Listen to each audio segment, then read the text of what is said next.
আসসালামু আলাইকুম কিবরিয়া ভাই। আমার নাম হচ্ছে তমাল চন্দ্র দে। তমাল চন্দ্র দে। জি, আপনার বর্তমান আপনি কোথায় থাকছেন? আমি এখন চিরঙে আছি, সিএফএল আনোয়ারাতে। তমাল, আপনাকে ইউটিউবে ইতোমধ্যে যারা দেখেছে তারা আটকে ওঠার মতো একটা ব্যাপার আপনার চেহারায় আছে। জি, যারা রেডিওতে এই মুহূর্তে শুনছে তারা আসলে, যারা যায়নি এখন পর্যন্ত ইউটিউবে, তারা আসলে বুঝতে পারবে না। তো আমি যারা দেখেছে বা যারা দেখবে তাদের সুবিধার্থেই আমি প্রথমেই আপনার চোখে যে সানগ্লাসটা আছে এই মুহূর্তে পরিহিত, আমি সানগ্লাসটা একটু খুলে ফেলতে আপনাকে অনুরোধ জানাই। পুরো গল্পটাই আপনি সানগ্লাস ছাড়া বললে কি কোনো সমস্যা আছে? না, শিওর, কোনো প্রবলেম। জি, সো এই হচ্ছে আমাদের তমাল। আমি কোনো কিছু প্রথমেই তাজ দিতে চাই না প্রিয় শ্রোতা। তো তমাল, আমরা শুরু করি, ছোটবেলা থেকেই শুরু করি, হ্যাঁ, যেভাবে যেখান থেকে বলতে ইচ্ছে করে। জি ভাইয়া, আমি মূল ঘটনায় যাওয়ার আগে আমার ছোটবেলার কিছু কথা বলতে চাই। শিওর। মূলত আমরা সিলেটে থাকতাম। আমার জন্ম ওখানেই, আমার বাবার জন্ম ওখানেই। আচ্ছা। আমার দাদা পাকিস্তান আমলে ওখানে চলে যায় আর কি। সেই সুবাদে বাবা সরকারি চাকরিজীবী হিসাবে ওখানেই থাকেন। আচ্ছা। তো ওখানেই আমার পড়ালেখা, ওখানেই আমার জন্ম, ওখানেই বড় হওয়া। তো মাঝখানে একটা কারণে আমরা চিটং চলে আসি 2013 সালে। আচ্ছা। আমরা চিটং ইউরিয়া ফার্টিলাইজার ফ্যাক্টরিতে আমার বাবা জয়েনিং দেয়। তো ওখানেই আমরা বাসা টাসা নিয়ে ওখানেই থাকা শুরু করি। তো আমার আবার পড়ালেখা কিন্তু আমি সিলেটেই করতেছি, তখন আমার গ্রাজুয়েশন কমপ্লিট হয় নাই। আচ্ছা। তো গ্রাজুয়েশন কমপ্লিট হয় নাই, তো আমি চিটং থেকে সিলেট গিয়ে গিয়ে পড়ালেখা করতাম। আমার বাবারা হচ্ছে 4 ভাই, 3 ভাই ওখানেই থাকে, সিলেটে থাকে, একই কোম্পানিতে চাকরি করে, আর 1 ভাই থাকে বিদেশ। আচ্ছা, আমরা 1 ভাই 1 বোন। আমার মা আছে, আমার মা হাউস ওয়াইফ। ঘটনাটা শুরু হচ্ছে আমরা যখন চিটং চলে আসি তখন থেকেই। জি। তো আপনার বয়স কত যখন আপনি চিটাগাংয়ে আসলেন? আমার তখন 25। না, কিন্তু আমি 25 বছরের গল্পটা একটু আনতে চাই। মানে এই বর্তমান ঘটনায় আসার আগে আমরা একটু 25 বছরটাকে দেখতে চাই। আচ্ছা, সো আপনি ছোটবেলার স্কুল কলেজ বা যেই সময়টাতে যেখানে যেখানে পড়েছেন বা আপনার ছোটবেলার যে মেমোরিগুলো আছে যেগুলো যদি আমাদের সাথে একটু শেয়ার করতেন। অবশ্যই অবশ্যই। শিওর, একটু ধারাবাহিকভাবে প্লিজ। আমি আমাদের জায়গাটার নাম হচ্ছে এনজিএফ, ফেঞ্চুগঞ্জ, সিলেট। আচ্ছা। আমরা যে এলাকায় থাকতাম আর কি। জি। তো ওখানে আমি আমার স্কুলের নাম হচ্ছে এনজিএফ স্কুল। তো আমি ওখানে ভর্তি হই। ছোটবেলার লাইফটা যেমন হয় আর কি, হাসি আনন্দ মজা ঠাট্টা। বাবা কি করতো জানো আপনার? বাবা সরকারি চাকরি করতো বিসিআইসিতে, ওই এনজিএফএফ ফার্টিলাইজার ফ্যাক্টরি আচ্ছা লিমিটেড, ঠিক আছে। তো আমার ওখান থেকে আমার এসএসসি দেওয়া, জি। এনজিএফ থেকে আমার এসএসসি দেওয়া। তো আমি এসএসসি যখন দিই 2008 সালে এসএসসি দিই। আচ্ছা। এসএসসি দেওয়ার পর আমি বিজনেস ম্যানেজমেন্ট কলেজ ভর্তি হই। এটা কলেজটা হচ্ছে আপনার ফেঞ্চুগঞ্জ। আচ্ছা। ফেঞ্চুগঞ্জ কলেজ, ওখানে ভর্তি হই। তো ওখান থেকেও 2 বছরের পরে পড়ালেখা করে পাশ করে বেরোই 2010 সালে। আচ্ছা। ওখান থেকে বের হয়ে আমি অনেক জায়গায় ট্রাই করি, প্লাস আমার একটু পয়েন্টটা একটু কম ছিল, ভালো কোনো জায়গায় আমি করতে পারি নাই। আচ্ছা। তো আমাদের ওখানে পাশে, আমাদের কলোনির পাশেই একটা ডিগ্রি কলেজ ছিল, এটা হচ্ছে এফডিসি, ফেঞ্চুগঞ্জ ডিগ্রি কলেজ। তো ওখানে আমি বিবিএসে ভর্তি হই।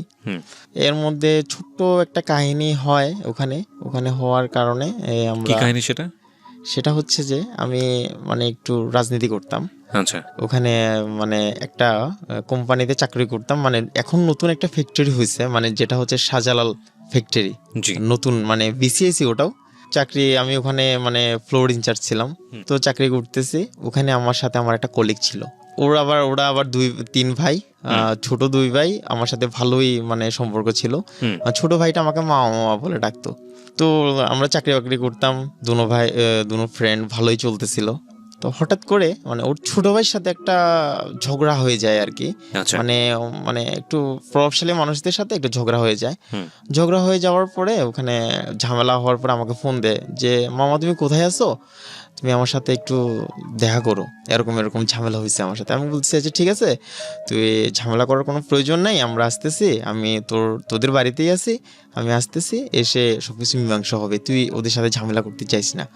ও আমার কথা শুনে না, একটু রকচটা টাইপের ছেলে ছিল। তো আমার কথা শুনে না, ও একটু ঝগড়া করেই ফেলে ফার্স্ট টাইম। করার পরে আমরা যাই, ওখানে গিয়ে উপস্থিত হই। পরে বললাম যে কি হয়েছে ঘটনা, এরকম ছোট একটা বাচ্চা ছেলের পায়ের উপর দিয়ে মোটরসাইকেল তুলে দেয়। আচ্ছা। তো এটা নিয়ে ঝগড়া হয়েছে।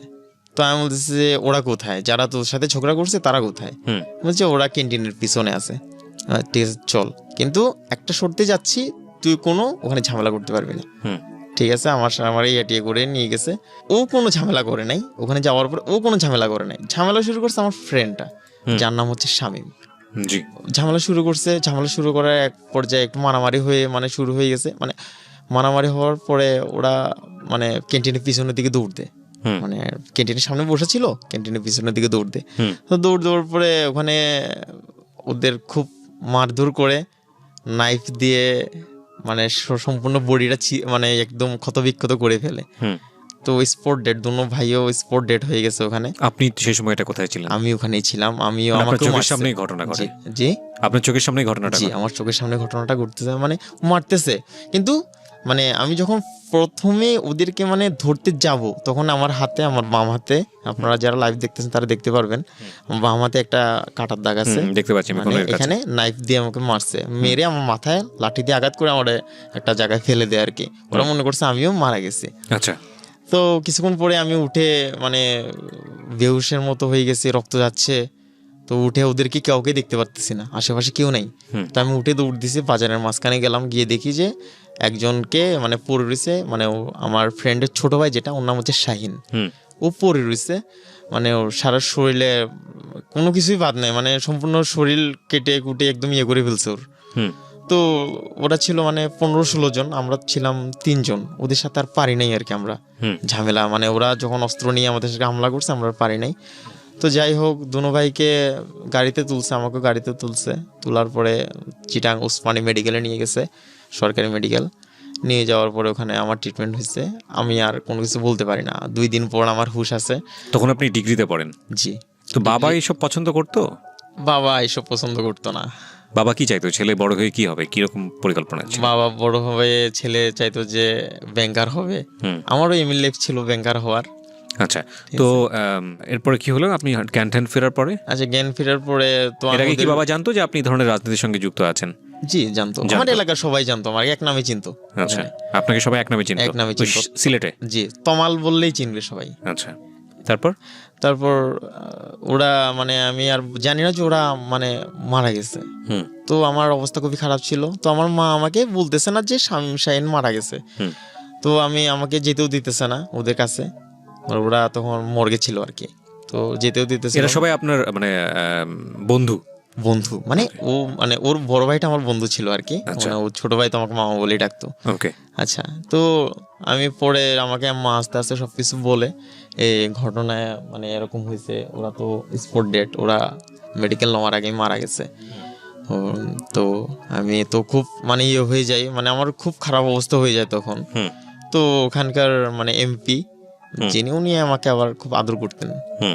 তো উনি সাথে সাথে বলছে যে মানে আচ্ছা ঠিক আছে তমাল, তুমি চলে যাও এখান থেকে। মানে উনি একজনের মাধ্যমে বলাইছে আর কি, যে তোমরা এখান থেকে চলে যাও, তুমি কিছুদিন দূরে থাকো গিয়ে।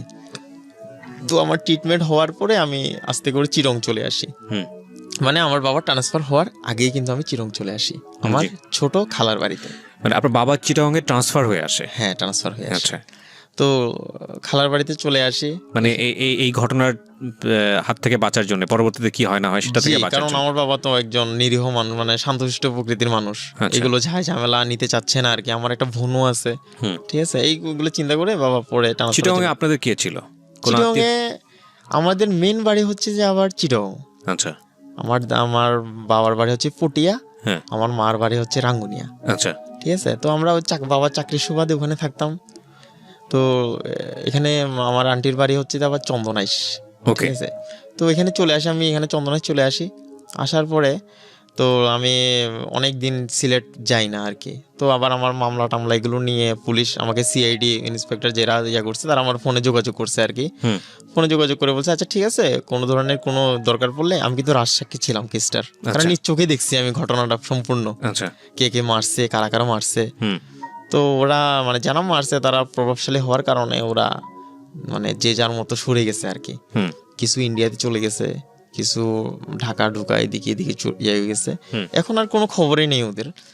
যাই হোক, এই ঘটনা যখন খুব জানাজানি হয়ে গেল, বা সবাই বলতেছে যে আপনারা চলে যান এখান থেকে, বা আপনার চাকরি যেহেতু ট্রান্সফারের ব্যবস্থাটা আছে, তো আপনি সেই সুযোগটা নেন, আপনি চলে যান এখান থেকে আপনার ফ্যামিলিকে নিয়ে। আচ্ছা, তো আমাদের আবার সিলেটে টাকাও ছিল, আমরা ওখানে সেটেল হওয়ার চিন্তা ভাবনা ছিল আর কি সিলেট। তো বাবা এগুলো সবকিছু ফেলে টেলে এখানে চলে আসে, চিরং চলে আসে। চিরং চলে আসে 2013 সালে। আচ্ছা, ঠিক আছে, তো চলে আসে। তো এভাবে চলতেছিল, ভালোই দিন যাচ্ছিল, সময় যাচ্ছিল। চিরংয়ে যখন চলে আসি মানে তখন আমার একটা রিলেশন ছিল, মানে মেয়েটা ছিল এটা কি ঢাকা- সিলেটে থাকা অবস্থাতেই জি, রিলেশন জি, ছিল? জি। আচ্ছা, প্রায় কত বছরের 3.5 বছরের রিলেশনশিপ? এটা কি বোথ সাইড থেকে ছিল নাকি শুধু আপনার জায়গাটা না, থেকে দুনো সাইড থেকে ছিল। ছিল? ওকে। মানে সত্যিকারের ভালোবাসা যাকে বলে, মানে আমি ওকে আসলেই অনেক ভালোবাসতাম, হুম, মানে একদম ওরে আমি জীবনে চাইতাম, আমি আমার সারা জীবনের সঙ্গী হিসেবে। হুম, যাই হোক, তো রিলেশন ছিল। তো আমরা যেহেতু আমাদের ধর্ম হচ্ছে হিন্দু, হুম, তো আমাদের হিন্দু ধর্মে অনেক বাধ্যবাধকতা আছে, অনেক নিয়ম আছে। ওর ফ্যামিলিও জানতো আমার আর ওর রিলেশন। মেয়েটা ছিল ঢাকার, নাম ছিল মনীষা। আপনারই ধর্মের? জি, আমারই ধর্মের, ওকে। আমাদের ধর্মের। তো যখন বিয়ে শাদির কথা বলতে চাচ্ছিলাম, মানে যখন আগাইতেছে এই ব্যাপারটা নিয়ে, তখন আমার মা বলতেছে যে মেয়েটার কুষ্টিপত্র, আমাদের এটা ধর্মে একটা ইয়ে আছে, মানে কুষ্টিপত্র একটা, মানে যাচাই বাছাই করে আর কি, নাম গোত্র প্লাস আরও অনেক কিছুই আছে, আমার সঠিক সব কিছু জানা নাই। যখন ওর কুষ্টিপত্র মানে ওর নামটা টাইটেলটা শুনলো মনীষা ভাওয়াল, তখন আমার মা বলতেছে যে এই টাইটেলের মেয়ের সাথে তো কোনোভাবে পসিবল না, তোর বাবা তো কখনো রাজি হবে না। তো এই কথা শুনে আমার মাথায় আকাশ ভেঙে পড়ে ভাইয়া। ফার্স্ট ওকে বলছি যে দেখো মনীষা, তোমার সাথে রিলেশন রাখা তো পসিবল হচ্ছে না। কেন? এখন আর আমি বলতে পারি না ভাইয়া যে ওর মানে এই টাইটেল বা এই জাতের কারণে আমি ওরে মানে ছেড়ে এটা দিতে তো চাচ্ছি। ওরও জানার কথা, যদিও বিষয়টা ধর্মীয় হয়ে থাকে, তাহলে তো ওরও জানার কথা। হ্যাঁ, জানার কথা, কিন্তু আমি বলতে পারতেছি না ভাইয়া আচ্ছা। ওরে, মানে আমার মুখ দিয়ে বেরোচ্ছে না, আমি কিভাবে বলবো ওকে, যারে এতদিন ভালোবাসলাম, ওকে কিভাবে আমি এই কথা বলবো? তো আস্তে আস্তে দেখতেছি যে ও মানে আমার ফ্যামিলির তো বাইরে আমি বিরুদ্ধে যেতে পারতেছি না কোনোভাবেই। তো ওকে বকাঝকা করতাম, ওকে বকাঝকা করে আমি নিজে কান্না করতাম, অনেক কাঁদছি ভাই। মানে আপনি চাইতেন যে আপনার কাছ থেকে আপনার আচরণের কারণে জি, সরে যাক? জি, হুম, মানে আমাকে খারাপ জানুক, বাজে ছেলে জানুক, ও যাতে অন্যভাবে সরে গিয়ে ও যাতে ওর জীবনটা ভালোভাবে কাটাক, আচ্ছা। আমি এটা চাইতাম। ওর আর আমার রিলেশন ব্রেকআপ হয়ে যায় 2014-তে, মানে 13-র মাঝামাঝিতে, 2014-র আগে করে। এইরকম অন অ্যান্ড অফ এসব কাজ করতে করতে ব্রেকআপ হয়ে গেল নাকি অন্য কোনো কারণ ছিল? না, এই কারণে এই একটা রিজনেই আপনি ব্রেকআপ করলেন? Breakup Okay. করে দিয়েছি, কারণ আমার ফ্যামিলিতে মানবে না, আমি আমার ফ্যামিলিকে ছেড়ে কোথাও যেতে পারবো না। পরে সে যাই হোক, এভাবে চলতে থাকে। 2015 সালে আমার বড় চাচা, মানে আমার বাবার বড় ভাই আর কি, জি। ওনার, তখন আপনি কোথায়, মানে চিটাগংয়ে নাকি? জি, আমরা তখন আপনি চিটাগংয়ে? জি, Okay. ওই শামীম শাহিনের ঘটনা হওয়ার পরে কিন্তু আমরা চিটাগং শিফট হয়ে যাই, বেশি দেরি করি না কিন্তু। 2015 সালে তখন আমি ডিগ্রি ফাইনাল ইয়ারের ছাত্র, চিটাগং যখন চলে আসি তখন আমার মানে আমার চাচারা মানে আমার চাচা তো বোন, মানে ও একটাই মেয়ে, 2 ছেলে 1 মেয়ে ওনার, চাচা তো বোন, ওর নাম হচ্ছে মনি, ভালো নাম হচ্ছে সোমা। Okay. যাই হোক, ওর বিয়ের কথা হচ্ছে আর কি, আচ্ছা। মানে ছেলের দেখা হচ্ছে, ছেলে মেয়ে দুজন মানে বিয়ের সম্বন্ধ হচ্ছে। আচ্ছা, দেখতে গেলাম, তো ওই ছেলের সাথে মানে সম্বন্ধটা হয় নাই ওদের, তো ওরা চলে যায়, সিলেট চলে যায়, আমরা আবার আমাদের সিভিলি চলে আসি, আনোয়ারাতে চলে আসি। তো কিছুদিন পরে শুনলাম যে এরকম মহেশখালীর একটা ছেলের সাথে মানে সম্বন্ধ ঠিক হয়েছে। যাই হোক, ভালো কথা, সুখবর এটা। তো আমাদেরকে বলছে মানে আপনাদের যেটা বলে মানে এঙ্গেজমেন্ট, আমাদের বলে আশীর্বাদ। ওকে। তো আশীর্বাদে আমাদেরকে ইনভাইট করছে, তো আমরা গেছি। বিয়ের কিন্তু সম্পূর্ণ দায়িত্বতেই আমি ছিলাম। তো আশীর্বাদে গেছি আমি, যাওয়ার পর আমাকে যে নিয়ে আসছে, মানে আপনাদের এই স্টুডিওতে যে নিয়ে আসছে আমার ভাই সৌরভ, ও ছিল আমার সাথে আশীর্বাদে। ওকে। মনীষা চলে যায়, এরপর তো আমার মনের ভিতরে একটা দাগা ছিল, এই কষ্টটা বয়ে বেড়াচ্ছিলাম আমি। জি। একটা মানুষ শূন্যতা ছিল। হ্যাঁ, একটা মানুষ খুঁজতেছিলাম যার সাথে আমি ফ্রেন্ডলি সবকিছু শেয়ার করতে পারবো, মানে সামহাও আপনি এমন কাউকে খুঁজছিলেন যাতে করে আপনি মনীষাকে আর মিস না করি। ঠিক আছে। বিয়েতে ওই আশীর্বাদ অনুষ্ঠানে গেলাম, ওখানে গিয়ে ওকে দেখছি, মৌমিতা দত্ত এনি। কিভাবে দেখলেন? মানে উনি কে ছিল এই বিয়ের অনুষ্ঠানে? উনি কে ছিল মানে মানে আমার বোনের বরের মামাতো বোন, মানে উনি ওই বিয়েতে এসেছিলেন? জি, উনি আমার সম্পর্কে তালতো বোন লাগে আর কি। আচ্ছা। তো দেখছি সিমসাম, অনেক সুন্দর লাগলো, ভালো লাগলো। তো আমার দেখে আপনার মেয়েটাকে ভালো লেগেছে। মৌমিতা দত্ত অ্যানি। ওকে, এই গল্পের অনেক বড় একটা পার্ট প্রিয় শ্রোতা, আপনারা একটু খেয়াল রাখবেন এবং দর্শক যারা আছেন ইউটিউবে যারা দেখছেন তারাও একটু খেয়াল রাখবেন। ওকে, হ্যাঁ, কত সালের ঘটনা এটা?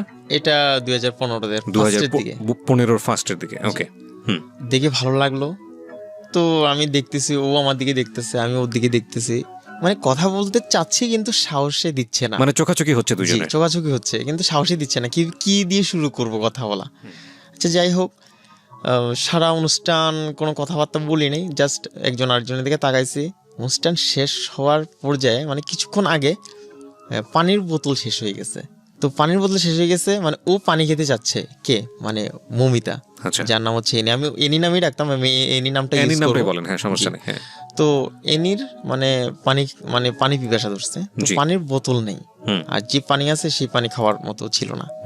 তো আমি জিনিসটা নোটিস করছি, নোটিস করার সাথে সাথে আমি নিচে গেছি, তাড়াতাড়ি দৌড়ে গেছি, গিয়ে একটা পানির বোতল নিয়ে আসছে, 2 লিটারের পানির বোতল নিয়ে এসে বলতেছে, আপনার তো অনেক পিপাসা লাগছে না? যে হ্যাঁ, আপনি কেমনে বুঝলেন? না, আমার মনে হলো আর কি আপনার পিপাসা লাগছে। আমি কথাগুলো এইভাবে শুরু করলাম আর কি। ও আচ্ছা, আপনার জন্য আমি পানি নিয়ে আসছি? আমার জন্য পানি নিয়ে আসছেন? আমি বলি জি, আপনার জন্য পানি নিয়ে আসছে, আপনি পানি খান। তো পানি খেলো, পানি খেয়ে বললো থ্যাংক ইউ। আমি বলছি ওয়েলকাম। এতটুকুই শেষ কথা। অনুষ্ঠান শেষ হয়ে গেছে, টুকটাক ছবি তোলা হয়েছে, এরপর অনুষ্ঠান শেষ হয়ে গেছে, ওরাও চলে গেছে, আমরাও চলে আসছি। এর মধ্যে কিন্তু আর কোনো যোগাযোগ হয় নাই, বা যোগাযোগ করতেও পারি নাই আমি আর কি।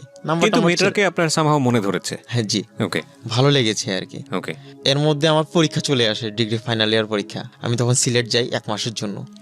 তো গিয়ে মানে আমার মেজো চাচার বাসায় উঠি। তো ওখানে ঘুরতেছি, তো আমার বড় চাচা বলে যে তমাল, তোর বোনের সম্পূর্ণ বিয়ে দেওয়ার তো তুই সম্পূর্ণ বিয়ের সবকিছু করবি। তো আমি বলছি আচ্ছা ঠিক আছে, আচ্ছা কোনো সমস্যা নাই, আমি এটা হ্যান্ডেল করব আমার সাধ্য মতো। আচ্ছা যাই হোক, তো আমি পরীক্ষা দিয়েছি, পরীক্ষার মাঝখানেই কিন্তু বিয়ের অনুষ্ঠানটা হয়েছে। এটা হয়েছে সিলেট, ছেলে কিন্তু চিটংয়েরই, বিয়ে করতে গেছে সিলেট। যাই হোক, বিয়ের ক্লাবে তো আমি খুব ঝামেলার ভিতরে ছিলাম, কারণ সম্পূর্ণ খাওয়া থেকে শুরু করে গান বাজনা, গেস্টদের রাখা, সম্পূর্ণ সবকিছু আমি হ্যান্ডেল করছি আমার একা হাতে। তো ওকে দেখছি কিন্তু কথা হয় নাই, ঠিক আছে, জাস্ট একটু করে কথা হয়েছে যে মানে কেমন আছেন, ভালো আছি, এতটুকুই কথা, এর থেকে আর বেশি কথা হয় নাই। তো মানে আমি আমার কাজে খুব ব্যস্ত হয়ে যাই, খুব মানে দৌড়ের মধ্যে ছিলাম। তো বিয়ে শেষ, মানে বিয়ে কমপ্লিট হয়ে গেছে। তো গান বাজনা মানে ব্যান্ডের যে প্রোগ্রামটা আর কি, ওটা আমি মানে অ্যারেঞ্জ যখন করি, তখন মানে সারাদিন কাজ টাজ করে গিয়ে সিটে বসি, মানে যেখানে অনুষ্ঠানটা হচ্ছে। তো ওখানে বসি, কিছুক্ষণ পরে এসে কিন্তু আমার পাশে বসে এনি মানে ওর যতটুকু বোঝা গেল যে ওর ইচ্ছে ছিল আমার সাথে কথা বলার। আমি ও বলে নাই, মানে ওর ভাবভঙ্গি দেখে আমি বুঝতে পারছি যে ও আমার সাথে কথা বলার ইচ্ছা আছে। তো এসে বসছে, 5 মিনিটের মতো ও চুপ, আমিও চুপ, কেউ কারোর সাথে কথা বলতেছি না। তো কিছুক্ষণ পরে বললাম যে আপনি কি আমার সাথে কথা বলতে চান? যে হ্যাঁ চাই। আচ্ছা, তো বসে আছেন কেন, কথা না বলবেন, আপনি চুপ করে বসে আছেন। তো ও আমাকে বলতেছে যে আপনিও তো চুপ করে বসে আছেন, সেই জন্যই আমিও চুপ করে বসে আছি। আচ্ছা যাই হোক, তো জিজ্ঞেস করলাম কি করেন?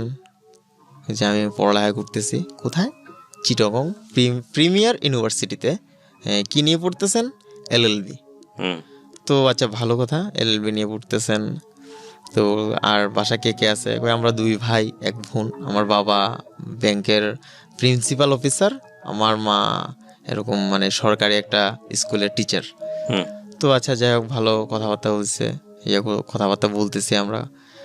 তো আমি বলছি যে আপনার নাম্বারটা কি দেওয়া যাবে? কেন না, দেওয়া যাবে না কেন, সমস্যা নাই, নিতেই পারেন। তো আমি আমার মোবাইলটা ওর হাতে দিই, ও টাইপ করে নাম্বারটা টাইপ করে টিয়ে করে মানে নাম্বারটা আমি সেভ করি। সেভ করার পর আমি ওকে কল দিই, যেটা আমার নাম্বার। তো আচ্ছা ঠিক আছে, আমি রাখলাম আপনার নাম্বার। তো সারাদিন তো জার্নি হয়েছে ভাইয়া, মানে শরীরটাও টায়ার্ড, একটু চা করতেছিল প্রাণটা। তো ওকেও আমি অফার করলাম চা চলবে নাকি? তো বলছে হ্যাঁ খাওয়া যায় চা। এখানে কোথায় পাবেন আপনি এত রাতে চা? আমি বলছি, আপনি খাবেন নাকি সেটা বলেন। বলছে হ্যাঁ খাবো। তো ওকে নিয়ে যাই। তো আমার সাথে আমার ভাইরাও ছিল, মানে ছোট ভাই ওরা ছিল, আমার বোন ছিল। একসাথে গিয়ে একটা রুমের ভিতরে বসে, ওখানে আবার ওই কমিউনিটি সেন্টারে একটা মানে ছোট একটা চায়ের ইয়ার মতো ক্যান্টিনের মতো আছে আর কি। ওখানে টেবিল দিয়ে আমরা সবাই গুল করে বসে আড্ডা দিতেছি, ইয়ে করতেছি, তো কথাবার্তা বলতেছি। তো আমি বললাম যে আচ্ছা আমি যে আপনাকে আপনি করে বলতেছি, আমি কি সঠিক বলতেছি? মানে আপনি কি আমার বড় হবেন না ছোট হবেন? যে একই সাথের হবো। যে আচ্ছা আপনার জন্ম কততে? 1991। আমি বাবা, তাহলে তো আমার জন্ম 1991-তে। যাক, তাহলে তো আমরা ফ্রেন্ডই। যে এত তাড়াতাড়ি ফ্রেন্ড করে ফেললেন আমাকে বলতেছো। যে আশ্চর্য, আপনি আমার তো ফ্রেন্ড না হলে এমনি আমার আত্মীয়, সম্পর্কে তালতো বোন লাগেন। ফ্রেন্ড না হলে নাই, তালতো বোন তো অবশ্যই। আচ্ছা যাই হোক, তো হাসি মজা ঠাট্টা চলতেছে, কথা হচ্ছে। তো বিয়ে টিয়ে শেষ। তো কনে যাত্রা মানে যখন বিদায় দিবে তখন মানে গাড়িতে উঠছে। গাড়িতে উঠে বলতেছে যে চিটং আসতে যোগাযোগ করবেন। তো আমি বলছি আচ্ছা ঠিক আছে, চিটং গেলে যোগাযোগ করবো। এর মধ্যে ভাইয়া মানে আমার তো পরীক্ষা চলতেছে, আমি চলে আসি, বাসায় চলে আসি। বাসায় ফ্রেশ ট্রেশ হয়ে SMS করে আপনারা কোথায় গেছেন। তো আমাকে রিপ্লাই একটা SMS দিছে, যা এত টেক কেয়ার করতেছেন কেন? না এমনি জিজ্ঞেস করতে মন চাইলো, ফোন দিলে কে না কে কী ভাবে, সেই কারণে আমি টেক্সট করলাম আর কি। ও আচ্ছা, আমরা তো এরকম অমুক কুমিল্লা এই জায়গায় আছি। তো আমি আচ্ছা তাহলে তো যেতে বেশিক্ষণ লাগবে না আর চিরং যেতে? না বেশিক্ষণ লাগবে না। আচ্ছা যাই হোক, তো এটা আমার মানে একটা পুরনো অভ্যাস মানে বলতে পারেন। মানে মনীষাকে আমি এটা করতাম, সকালে একটা গুড মর্নিং দিতাম, রাতকে একটা গুড নাইট দিতাম, কথা হোক বা না হোক। এই দুইটা SMS আমি 3.5 বছরে প্রতিদিন দিছি, এমন কোনো দিন মিস যায় নাই। ওকে মানে রাতে আমি গুড নাইট দিলাম, ও আর কোনো রিপ্লাই করে নাই। তাই মনে করছে হয়তো বা কি না কি মনে করতেছে, আমি করতেছি বা কিছু না কিছু মনে করতেও পারে। আচ্ছা ঠিক আছে, তো আর কিছু করে নাই। তো সকালে উঠে আবার গুড মর্নিং দিলাম, আর কোনো কথা হয় নাই। তো সপ্তাহখানিক শুধু গুড নাইট গুড মর্নিং দিছি আমি, এছাড়া কোনো কথাই হয় নাই। এবং কোনো রিপ্লাইও দেয় না, ও কোনো রিপ্লাইও দেয় নাই, আমিও কোনো মানে করিনি, আমরা কলও দিইনি। তো যাই হোক, এবার সপ্তাহখানিক পর একদিন কি কারণে জানি আমার SMS দিতে পারিনি আর কি, মানে একটা ঝামেলার কারণে মানে SMSটা দিইনি আর কি, ভুলে গেছিলাম। হঠাৎ কল এসে বললো যে কি ব্যাপার, আপনি আজকে SMS দিলেন না? তো আমি হেসে বললাম যে আপনি কি আমার SMS এর জন্য ওয়েট করে বসে থাকেন? তা না, SMS এর জন্য ওয়েট করে বসে থাকবো কেন, আপনার SMS দেন যে আমার থেকে ভালো লাগে। আমি আচ্ছা তাই, তো শুধু কি SMS দিব নাকি ফোন টোন দিতে পারবো? না, চাইলে আপনি ফোনও দিতে পারেন, কোনো সমস্যা নাই। তো আমি টানা 1 মাস ওখানে থাকি। তো আমাকে পরীক্ষার সুবাদে আমার কারণে আমি ওখানে থাকি আর কি, সিলেট। প্রতিদিনই কথা হইতো। তো আমি সকালবেলা ঘুম থেকে উঠতে পারতাম না, তো আমি বলতাম যে আমাকে একটু 5টার সময় ডেকে দিও, 6টার সময় ডেকে দিও, 5:30টার সময় ডেকে দিও। তুমি তো চলে গেলেন তখন? জি, তখন কি তুমিতে চলে গেলেন? না, তখন কি তুমি করে বলতেন? না না, আপনি করে বলতেন। সেজন্যই বলছেন আর কি, মানে যে সকালবেলা ডেকে দিয়েন। হ্যাঁ ডেকে দিয়েন, আপনি একটু আমাকে সকালবেলা ডেকে দিন। তো আচ্ছা ঠিক আছে, আমি ডেকে দিব। চলে এভাবে ও আমাকে প্রতিদিন সকালে ডেকে দেয় করে। তো একটা অভ্যাস হয়ে যায়, ও আমার একটা অভ্যাসে দাঁড়ায় যায়। মানে ও আমাকে সকালবেলা ফোন না দিলে আমার যেন কেমন লাগতো, মানে ফোন দিচ্ছে না কেন। তো ঠিক আছে, ইন দ্য মিন টাইম ওর সম্পর্কে কি আর কিছু জানতে পেরেছেন? না, কোথায় থাকে, কি করে, ওর ফ্যামিলিতে কে কে আছে? এগুলো তো আগে জিজ্ঞেস করছি। আচ্ছা, পড়ালেখা করতেছে, LLB পড়তেছে প্রিমিয়ার ইউনিভার্সিটি। মানে খুব বেশি ব্যক্তিগত জায়গাতে যাওয়ার সুযোগ হয়নি তখন পর্যন্ত? মানে প্রথম তো মানে জাস্ট কয়েকদিন হয়েছে। আচ্ছা, এত কিছু আমিও মানে আমার এত ইন্টারেস্ট ছিল না ভাইয়া, সত্যি কথা। জাস্ট একটু ভালো লাগা আর কি, এক নজরে যেটা ভালো লাগা বলে ওইটাই লাগছিল আর কি ওকে দেখে। এতটা যে আপনি বলতে মানে পারেন যে ভালোবাসা, ওইরকম কোনো কিছুই না, জাস্ট ভালো লাগা। ওকে। তো আমি পরীক্ষা দিয়ে চলে আসি কোথায়, চিটং চলে আসার পরে তো আমার বোন যেটা সোমা, যার বিয়ে হয়েছে, জি, তো আমার বোনকে আমি ফোন দিই যে দিদি কোথায়, যে আমরা তো এরকম আছি, চিরং আছে এরকম এই জায়গায়। তো আমি বলছি কোথায় আছো? কাপ্তাই রাস্তার মাথা, কোয়াশ রাস্তার মাথা বললে তুই এখানে আসলে আমি তোকে এখান থেকে রিসিভ করবো। এই বোনটাকে যার বিয়ে হলো? জি, যার বিয়ে হয়েছে আমার চাচাতো বোন। চাচাতো বোন, কি নাম ছিল ওনার? সোমা। সোমা। সোমা দে। তো ভালো কথা। তো আমি এর আগে মানে এনির সাথে কন্ট্যাক্ট করি যে আমি আপনার সাথে দেখা করতে চাই। আমার মানে বোনের বাড়িতে যখন মানে যাওয়ার কথা হচ্ছিল আমার বোনের সাথে, এর আগে কিন্তু আমি এনির সাথে যোগাযোগ করি যে আমি আপনার সাথে দেখা করতে চাই, আপনি কি সময় দিতে পারবেন কিনা। যে কোথায় দেখা করবেন? যে আমি তো আমার বোনের বাসায় আসতেছি, আপনি চাইলে ওখানে আসতে পারেন যদি চান, আর না চাইলে অন্য জায়গায়, বললো অন্য জায়গায়। আচ্ছা যাই হোক, তো আমি গেলাম আমার বোনের বাসায় গেলাম, আমার বোন আমার ওখান থেকে রিসিভ করছে। তো ওখানে যাওয়ার যে গিয়ে দেখি ওরা আগে থেকে ওখানে বসা। আচ্ছা। এনি আর এনির ছোট ভাই, ওর ছোট ভাইয়ের ভালো নাম হচ্ছে তন্ময় দত্ত, মেবি তন্ময় দত্ত, হ্যাঁ হ্যাঁ, এমনি ডাকনাম হচ্ছে অনিক। অনিক, ওকে। জি। তো ওখানে গিয়ে বসা, দেখলাম, কথাবার্তা বললাম, তো খাওয়া দাওয়া করলাম। তো বিকালে ছাদে গেলাম, ছাদে গিয়ে কথাবার্তা বলতেছি, পাশে এসে দাঁড়াইছে, কথাবার্তা বলতেছি, ইয়ে করতেছি। তো কথাবার্তা বলতে বলতে আমার এখনো স্পষ্ট মনে আছে, আমাকে বলতেছে তুমি এত লেট করলা কেন। ফার্স্ট টাইম ও আমাকে তুমি বলছে, সরি। তো ও বলছে আচ্ছা সরি, আমি তোমাকে তুমি করে বলে ফেলছি, আপনাকে তুমি করে বলে ফেলছি। সমস্যা নাই, আমরা তো সেম এজের, নো প্রবলেম, তুমি করে তো বলাই যেতে পারে, কোনো সমস্যা না। আচ্ছা যাই হোক, তো আমিও কথা বলতেছি, মানে আপনি তুমি প্রথম অবস্থায় যা হয় আর কি। তো আস্তে আস্তে আস্তে আস্তে তুমি তুমি কথা বলতে থাকলাম, তুমি করে বলতে থাকলাম। ও আমাকে বলে যে এখানে তো মন খুলে কথা বলতে পারতেছি না, আমার ছোট ভাইও আছে, আমি তোমার সাথে দেখা করতে চাই। আমাকে কোথায়? এরকম বদ্দারের একটা জায়গা আছে, জিয়া পার্ক। আচ্ছা। তো ওখানে দেখা করতে চাই। তো আমি বলতেছি আচ্ছা ঠিক আছে, দেখা করবা, কোন দিন দেখা করবা? যে আজকে তো কি তুমি এখানে থাকবা? তো মনে হচ্ছে আমি তো জানি না, দিদি যদি যাইতে না দে তাহলে তো অবশ্যই থাকা লাগবে। যে আমি বলতেছি তোমরা কি থাকবা নাকি? যে দেখি। তো অনেক করেও ওরা থাকতে পারে না, মানে ওর ফ্যামিলিতে মানে না আর কি, কিছু মানে কি কারণে রাজি হয় না আমি সেটা জানি না। তো ওরা চলে যায়, ওরা ভাই বোন চলে যায়, ওদেরকে আমি গাড়িতে তুলে দিই, গাড়ি ভাড়াও দিয়ে দিই, চলে গেছে। আসছি, আমার পকেটে ভাইয়া মাত্র 100 টাকা। মানে আমার পকেটের অবস্থা খারাপ ছিল। তো পার্কের সামনে এসে দাঁড়াইছি, কাউন্টারে ঢুকলাম, ও তখনও আসে নাই, মানে টিকিট নেওয়ার জন্য আমি ঢুকলাম। ঢুকে শুনেছি একজন 100 টাকা করে। এখন পড়ছে আমার মাথায় বাস। এখন একটা মেয়েকে আমি ডাকলাম, ওকে এখন খাওয়াতে তো পারবো না, টিকিটটা কাটার মতো তো টাকা নেই, আর টিকিট যদিও কাটি আমি বাসায় যাবো কিভাবে? আমার বাসা ওখান থেকে আরো না হলে 20 কিলোমিটার দূর। জি। তো আমি বলতেছে, ওকে ফোন দিলাম, কোথায় তুমি? যে আমি চলে আসতেছি। যে আচ্ছা ঠিক আছে, আসলেই বলবো। তো আমি একটা গাছের নিচে বসে আছি আর কি। যে এইভাবে বসে আছো কেন? যে আমার ভিখারির হাল। কেন, কি হচ্ছে? যে টিকিট কাউন্টারে গেলাম, গিয়ে দেখলাম টিকিট একজন 100 টাকা, এখান তো আমরা দুইজন, সেই জন্য তুমি মাথায় হাত দিয়ে বসে রয়েছো, চলো। তোর ব্যাগ থেকে নতুন 100 টাকা নোট একটা বের করে আমার হাতে থেকে, যাও টিকিট কেটে নিয়ে আসো। আমার কাছে 100 টাকা ছিল, গেলাম, গিয়ে টিকিট কিনলাম, ভিতরে ঢুকলাম। ফার্স্ট ডেটিং বলা যাবে না, জাস্ট ফার্স্ট মানে পরিচয়, ভালোভাবে পরিচয় হওয়ার ফার্স্ট দিন আর কি। ওকে। 5 ঘন্টা আমরা একসাথে ছিলাম, কথা বলি, ওর ভালো মন্দ জিজ্ঞেস করি, কি পছন্দ, কি খেতে ভালোবাসে, কি করতে ভালোবাসে, ও আমারগুলো জিজ্ঞেস করে। এইভাবে আমরা কথাবার্তা বলি, 5 ঘন্টা বলি আর কি কথাবার্তা। তো প্রায় সন্ধ্যা হয়ে যায়। তো আমি বলছি যে চলো তোমাকে আমি বাসায় পৌঁছে দিই। যে কীভাবে পৌঁছে দিও, তোমার পকেটে তো টাকা নেই, তুমি যাবো কীভাবে? আমি বলি আচ্ছা একটু সমস্যা নাই, ওটা আমি আমারটা ব্যবস্থা করে নিব, চলো তোমাকে আমি পৌঁছাই দিই। ঠিক আছে, যাবো একসাথে, তোমার সাথে দুজন হেঁটে হেঁটে যাবো বাসায়।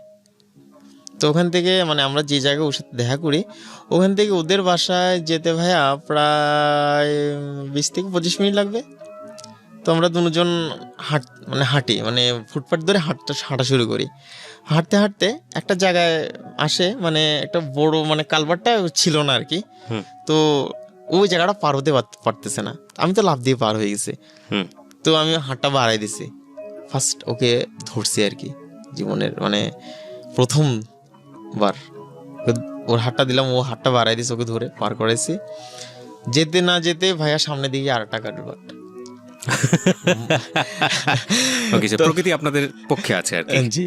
তো মন মে তো লাড্ডু ফুটা, হ্যাঁ, ঠিক আছে, খুশি হয়ে গেলাম মনে মনে।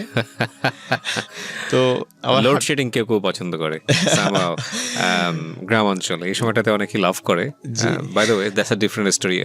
এইরকম একটা সিরিয়াস জায়গাতে হয়তো ওই ধরনের জিনিস কেউ পছন্দ করবেন না। জি বলুন তারপর। তো আমি ওর হাতটা ধরে ওকে পার করি, যাচ্ছি। কিছুক্ষণ পরে দেখি আরেকটা জায়গায় বড় একটা ড্রেন, ওটা পার হওয়া কোনোভাবেই সম্ভব না। কিভাবে পার হবে ও, মানে ওকে আমি হাত ধরেও যদি আনি তারপরেও পড়ে যাবে, ঠিক আছে। তো ওকে আমাকে বলেছে আমাকে আপনি ধরতে পারেন, শক্ত করে ধরতে পারেন, মানে ওই সাইড দিয়ে গেলে অনেক একটু ঘুরে যাওয়া লাগবে। আচ্ছা, যে আমি আপনাকে কিভাবে ধরবো এখন, আমি তো নার্ভাস হয়ে গেছি, আমি আপনাকে কিভাবে ধরবো, হাত ধরে টান দিলে তো আপনি পড়ে যাবেন এখানে। যে তো আমি কি করি, ড্রেনের এই সাইডে পা দিই, এই সাইডে পা দিই ওকে ধরি ভাবে, দুই হাত দিয়ে ধরে কালবারটা পার করি, পাজাকোলা করে যেটাকে বলে, যাকে বলে। জি, পার করে ওকে পার করে ও, আমিও 2-3 মিনিট কথা বলি না, ও আমার সাথে কথা বলে না, মানে হাঁটতেছি ঠিকই কিন্তু কথা বলতেছি না। আচ্ছা যাই হোক, হাঁটতে তখন কি মনে মনে চাচ্ছিলাম যে এরপরে যে একটা নদী পাই।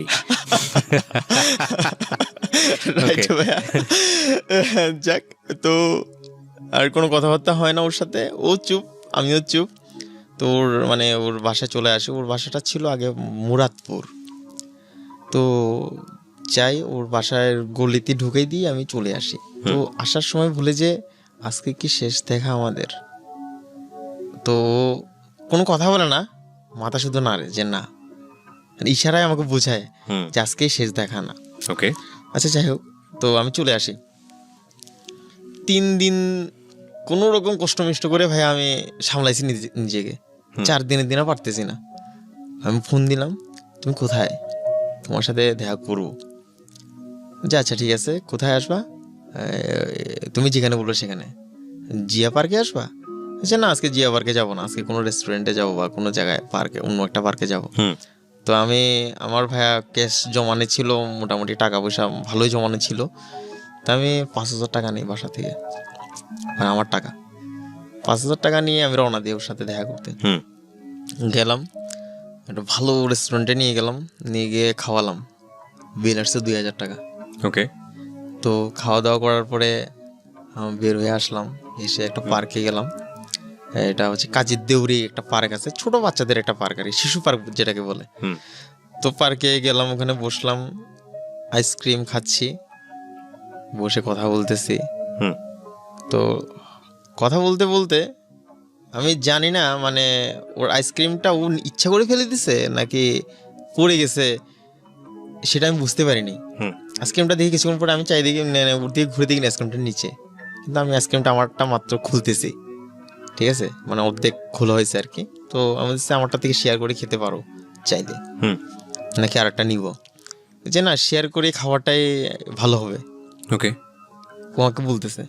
আচ্ছা যাই হোক, ও শেয়ার, আমি আর ও আইসক্রিমটা শেয়ার করে খাইছি, মানে আইসক্রিম আপনারা শেয়ার করলেন। জি। সো আর কি বাকি থাকলো কি আর কি, মানে শুধু আমাদের জায়গা থেকে আমরা আসলে টু ফার্স্ট একটা জেনারেশনে বসবাস করি তো, আর 2015 সালের ঘটনা, মাত্র 2 থেকে 4 বছর আগের ঘটনা। তো আমাদের জায়গা থেকে শুধু খালি ওয়ার্ড দেওয়াটাই বাকি। আমাদের মনে হয় এরকম একটা স্টেজে আপনারা চলে গেছেন। তারপর ইসিও লাইফ স্টোরি যা হয়েছে আমরা শুনতে চাই। হ্যাঁ বলুন। তারপরে আমি কিছুদিন ওর সাথে দেখা করি না, প্রায় সপ্তাহখানিক হবে দেখা করি না। তো ও নিজে থেকে আমাকে ফোন দিয়ে বলতেছে যে কোথায় আছো, আমি তোমার সাথে দেখা করতে চাই। কেন দেখা করতে চাও, কেন, না দরকার আছে, আসতে পারবা কিনা বলো তুমি। তেমন বলছে না আসার তো কিছু নাই, আসতে পারবো, তুমি কোথায় দেখা করবো বলো। তো বলতেছে আমি এরকম একটা শপিং মলে দেখা করবো। তেমন আচ্ছা, শপিং মলটার নাম হচ্ছে নিউ মার্কেট, ঠিক আছে। তো গেলাম, যাওয়ার পরে ও কাপড় চোপড় কিনবে, কিছু মানে হালকা শপিং টপিং করবে।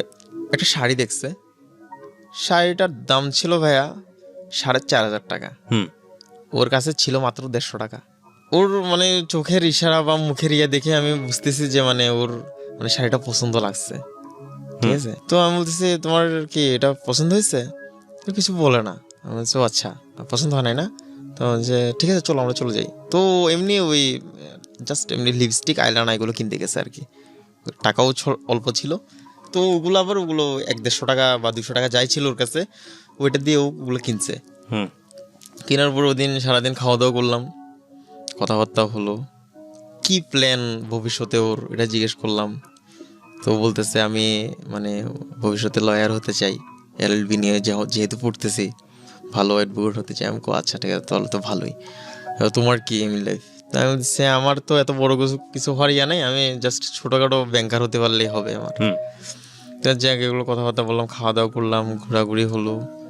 ও আবার মানে ওই জিনিসটা আমি পরে নোটিস করছি, মানে ও বাসে ট্রামে চড়তে চাইতো না, সিএনজি ছাড়া চড়তে চাইতো না। এটা কেন এটা আমি পরে বলবো, ওকে ঠিক আছে? এটা জাস্ট আমি বলে লক্ষ্য করলেন যে না ও সিএনজি ছাড়া অন্য কোনো জায়গায় অন্য কোনো কিছু চড়তে চায় না। যতই আমি বলি রিক্সা চড়তে চায় না, জাস্ট সিএনজি। 5 মিনিটের রাস্তা হলো ও সিএনজি নিতে, ঠিক আছে? তো আমি বললাম যে ঘটনা কি? তো এটা আমার মানে সন্দেহ হয় না ওরকমের মাঝামাঝির পর্যায়ে থাকে, একটা কিউরিওসিটি গ্রো করলো আপনার। ওকে বাসায় পৌঁছাই দিয়ে আসি, আমি আবার দোকানটাতে যাই ভাইয়া, যে শাড়িটা কিনে রাতের 1:30 বাজে যাই ওর ঘরের বেলকুনির সামনে, ঠিক আছে? শাড়িটা কিনে নিয়ে চলে আসি, 1:30 বাজে যাই ওর বেলকুনির সামনে গিয়ে বলেছে তুমি কোথায়, কি করতেছো? কিছু বসে আছি, আমি তোমার বাসার নিচে। কি বলো তুমি আমার বাসার নিচে? ওদের 2 তলা বাসা ছিল। কি বলো তুমি আমার বাসার নিচে? আমাকে হ্যাঁ তোমার বাসার নিচে। তুমি একটা দড়ি মানে রশি, যে রশি নিয়ে আসতে পারবা লম্বা, মানে 2 তলা থেকে নিচতলা আসে। ওর বাসাটা কি দোতলায় ছিল? দোতলায় ছিল। কেন তুমি কি রশি দড়ি বেয়ে কি উপরে উঠবা নাকি? আমার বলতেছে না না ভয় পাওয়ার কোনো কারণ নেই, আমি দড়ি বেয়ে উপরে উঠবো না, তুমি একটা জাস্ট দড়ি নিয়ে আসো যেটা নিচ পর্যন্ত আসে। তো মোটা না চিকন আমাকে জিজ্ঞেস করতেছে। আমাকে তোমার যেরকমই ইচ্ছা, তুমি চাইলে মোটাও নিয়ে আসতে পারো, কোনো সমস্যা নেই। তো একটা দড়ি পাই না, ওড়না জোর করে নিয়ে আসে আর কি। তো নিয়ে এসে আমি বলছি ওড়নাটা ফেলো। কেন কেন ওড়না ফেলবো? ফেলো না। ফেলছে, আমাকে চোখ বন্ধ করো তুমি। তো বলতেছে চোখ বন্ধ করবো কেন, কি কারণ? ওড়না ফেলতে বলতেছো, ইয়ে করতে বলছো, কোনো কিছু দিবা নাকি? আমি সেটা তুমি পরেই দেখতে পারবা। তো আমি শপিং ব্যাগটা বেঁধে ওড়নাতে দিয়ে আমি আস্তে আস্তে টান দিয়ে তুলো। আমি শপিং ব্যাগটা দিয়ে আর 1 মিনিট ওখানে দাঁড়িয়ে নেই, আমি চলে আসছি। তো বাসায় গেছে, শাড়িটা খুলছে, খুলেই আমাকে সাথে সাথে ফোন। খুব খুশি শাড়িটা পেয়ে, খুব এটা বলতেছে, থ্যাংক ইউ বলতেছে, এটা বলতেছে মানে কেন করলাম সেটা বলতেছে, থ্যাংক ইউ বলতেছে। আচ্ছা যাই হোক, তো এভাবে চলতে থাকে মানে। তো মাঝখানে আবার আমার মেজো চাচা যিনি বলছে যে আমার পরীক্ষার সময় যার বাসায় গিয়ে উঠছিলাম, তার আবার 2টা ছেলে 2টা মেয়ে। বড় মেয়ের বিয়ে হয়ে গেছে, ছোট মেয়ের বিয়ের কথাবার্তা চলতেছে আর কি। মানে আমার মানে মেজো চাচার ছোট মেয়ের বিয়ে। তো ছেলে আবার এখানে রেলওয়েতে চাকরি করে, ভালো দেখছে, সম্বন্ধ করছে। ওর আবার বিয়ে হয়েছে চিটংয়ে, মানে একদম আশীর্বাদ থেকে শুরু করে বিয়ের যাবতীয় জামাই ভাতা, বউ ভাতা সব অনুষ্ঠান চিটং হয়েছে, ঠিক আছে? তো আমি 1 মাসের জন্য ভাইয়া চিটং চলে আসি। 1 মাসের যখন চিটং চলে আসে, মানে আমার মানে যে আমার চাচি বলতেছে যে আমার যে ছেলে দুনোটাই তো খুব ব্যস্ত, ওরা পড়ালেখা নিয়ে খুব বিজি, তুমি আমাকে সময় দিতে পারবে কিনা? তো আমি তো ভাই ফ্রি লাইফ, আমার ফাইনাল পরীক্ষা শেষ, সমস্যা নেই চাচা, আমি সময় দিব। আমি চলে আসি কোথায়, চিটং মেইন টাউনে আমার বাসা থেকে 1 মাসের জন্য চলে এসে এখন শুরু হয়েছে প্রতিদিন দেখা করা, মানে যেহেতু সুযোগ হয়েছে। হ্যাঁ প্রতিদিন দেখা করা। এখন 2-3 দিন দেখা করছি, বাইরে বের হয়ে খাওয়া দাওয়া করলাম। একটা জামা কিনতে চাইছিল, একটা শপিং মলে গেছি আমরা, মানে চিটং আসার 3 দিনের দিন আর কি। তো একটা শপিং মলে নিয়ে গেছে আমার, এরও একটা জামা চয়েস হয়েছে। তো জামাটা ও আবার টাকা নিয়ে আসছিল, তো আমি ওকে টাকাটা দিতে দেই নাই। তো জামাটা আমার নিচে ঘুরলাম, খাওয়া দাওয়া করলাম, চলে গেছে। হঠাৎ করে একদিন আমাকে ফোন দিয়ে বলে যে আমার একটা জায়গায় যাওয়ার খুব ইচ্ছে হচ্ছে। কোথায়? হচ্ছে একটা কবিলধাম একটা জায়গা আছে, মানে আমাদের ধর্মীয় একটা স্থান আর কি। তো ওখানে যাওয়ার খুব ইচ্ছে। তো অনেক দূরে, তুমি কি শিওর সময় দিতে পারো নাকি? হ্যাঁ সময় দিতে পারো, কোনো সমস্যা নাই, চলো তাহলে। গেলাম ওখানে, ঘোরাটা ঘুরলাম, টিয়ে করলাম। তো ওখান থেকে আমি আমার মানে বড় বোন মানে আমার চাচাতো বোন যেটা ওই যে বলছি মানে মেজো চাচার বড় মেয়ে, ওনার বাসা হচ্ছে একেখান মোড়ে। মানে ওখান থেকে বেশি দূর না, ধর্মীয় স্থান যেটা বলছি কপিলধাম, ওখান থেকে বেশি দূর না। তো আমি ওকে ওখান থেকে আমার বোনের বাসায় নিয়ে গেছি আর কি। তো বোনের বাসায় নিয়ে গেছি, তো কথাবার্তা হচ্ছে, কথাবার্তা সবার সাথে পরিচয় করাই দিয়েছি, ফ্রেন্ড হিসেবে পরিচয় করাই দিয়েছি সবার সাথে। তো পরিচয় করাই দেওয়ার পরে তো আমার দাদাকে আমি ইশারায় বললাম যে ওকে একটা কার্ড দেওয়ার জন্য বিয়ের, ঠিক আছে, বিয়ের কার্ড দেওয়ার জন্য। তো দাদাও একটা বিয়ের কার্ড দিল যে তুমি আসবা আমার এই বিয়েতে, আর ফ্যামিলি সবাই দাওয়াতে রইল। আচ্ছা আচ্ছা, যাই হোক আমি ওকে বাসায় নিয়ে পৌঁছে দিছি। তো এর মধ্যে এগুলো ঘটনা কিন্তু আমার বাবা মা জানে না, ঠিক আছে, সম্পূর্ণ এগুলো আমি গোপন করছি। জি, ওর সাথে যে আমি কথা বলতেছি, দেখা করতেছি, জানতো আমার ছোট বোনটা, অল্প স্বল্প জানতো। তো ও আমাকে বলতেছে যে বেরোতে পারবো নাকি, আমি বলতেছি প্রতিদিন তো দেখা করতেছি, বেরোতে পারবো নাকি, এটা কোন ধরনের কথা, প্রতিদিন তো দেখা করতেছি, আসবো, কোনো সমস্যা নেই। তো আমি আমার বোন আবার ওই বিয়ের একটু কেনাকাটার জন্য বেরোইছে। তো আমি এনিকে বললাম যে ইয়া হয়েছে, আমার বোন একটু কেনাকাটা করবে, তুমি আসতে পারো নাকি, কোনো সমস্যা না, আসতে পারবো। তো ওকে নিয়ে আমি আবার সেদিন ওর বাসায় যাই, ফার্স্ট ওর বাসায় যাওয়া, মানে ওর বাড়িতে গেলেন? ওর বাসায় গেছি, হ্যাঁ। তো আমার ছোট বোনকে নিয়ে বাসায় গেছি, ওর মানে উদ্দেশ্য ছিল মানে আমি আমার বোন মিলে একসাথে বাজার করবো। আমার ছোট বোনের নাম হচ্ছে তমাদে তন্নি। আচ্ছা, যাই হোক, তো ওখানে বাসায় গিয়ে দেখি ও আর ওর ছোট ভাই আছে। ওর বড় ভাই তো ঢাকায় থাকতো, মানে এনির বড় ভাই ঢাকায় থাকতো আর কি, আর ওর ছোট ভাই চিটংয়ে থাকতো। ওর মা বাবা তো সকালেই বের হয়ে গেছে, দুজন চাকরিজীবী মানুষ, বাসায় কেউ থাকতো না। তো ও আমাকে ওকে নিয়ে বের হওয়ার পরে কেনাকাটা করে আমার বোন যা যা কিনতে চাইছে ওকে কিনে দিছি। আমার বোন যা যা চাইছে ও সেম জিনিস ওকেও কিনে দিছি আমি। আচ্ছা, কারণ ওই বিয়েতে একসাথে আসবে, এই কারণে। তো কিনে দেওয়ার পরে সেদিন একটু ঝামেলা হয়ে যায়, সেদিন মানে ঝামেলাটা তখন থেকে একটু শুরু হয় আর কি। ঝামেলাটা হয় কেমন, আমরা ফোনে কথা বলতে পারতেছিলাম না, ওর বাসায় একটু সমস্যা হচ্ছিল। আচ্ছা, তো ও আমাকে একটা বুদ্ধি দেয় যে আমরা যদি একজন আরেকজনকে তুই করে বলি তাহলে আর কোনো প্রবলেমই থাকবে না, আমরা সারা ঘর ঘুরে ঘুরে কথা বলতে পারবো, আরামসে কথা বলতে পারবো। হ্যাঁ, আরামসে কথা বলতে পারবো। তো আমি ঠিক আছে, কোনো সমস্যা নাই, তুই করেই বলা শুরু করি। তখন তুই করেই বলা শুরু করলাম। ও সারা ঘর, ওর মার পাশে গিয়ে, ওর বাবার পাশে গিয়ে, ওর ভাইদের পাশে গিয়ে কথা বলতেছে, আমি কথা বলতেছি আমার সারা ঘরে ঘুরে ঘুরে, কোনো সমস্যা নাই। আচ্ছা, যাই হোক, যেদিন তুই করে বলা শুরু হয়েছে এই 2 দিন পরে ওরে নিয়ে আমি বেরোইছি ঘুরতে বেরোইছি। তো আমাকে বলতেছে যে তমাল, তোকে আমি একটা কথা বলতে চাই। বলছে হ্যাঁ বল। আমরা কিন্তু তখন মানে সামনাসামনি হলো, কিন্তু তুই করে বলতাম, তুমিতে যাননি আর। হ্যাঁ, আমি আর তুমিতে যাইনি, তুই করে বলতাম। তমাল, তোকে একটা কথা বলার ছিল। আমি বল, কি বলবি? তোকে আমার ভালো লাগে। ওই ফার্স্ট বলে? হ্যাঁ। যে ওমা, এটা কোন ধরনের কথা বললি? ভালো তো আমারও লাগে, তোরও তো ভালো লাগে সেটাও আমি জানি, আমারও যে ভালো লাগে সেটাও তুই জানোস। ভালো না লাগলে কি আমি তোকে এত সময় দিতাম, এত ঘোরাঘুরি করতাম আমরা? যে এই ভালো লাগা সে ভালো লাগা না, তাহলে আমি তোর সাথে সারা জীবন থাকতে চাই। আমি কিছুক্ষণ চুপ হয়ে যাই ভাইয়া, কারণ ফার্স্টে এই ধরনের কথাবার্তাগুলো কিন্তু ছেলেরাই বলে সাধারণত, মেয়েরা কখনোই বলে না। সেই যুগ আর নেই ব্রাদার, হ্যাঁ, খুব কম বলে। মেয়েরা ছেলেরা যার যেটা মনে আসছে সে সেটাই বলে দিচ্ছে। ওকে, ফাইন, ঠিক আছে, হ্যাঁ, সাধারণত হয় এরকম, আপনি যেটা বলছেন, ঠিক আছে। হ্যাঁ, আমি কিছুক্ষণ চিন্তা করে বললাম যে আচ্ছা, ভালো লাগে, থাকতে চাস, এটা তো তুই আমি ডিসিশন নিলে হবে না, এটা তো 2টা ফ্যামিলির ডিসিশন নিতে হবে, এটা অনেক বড় একটা ব্যাপার।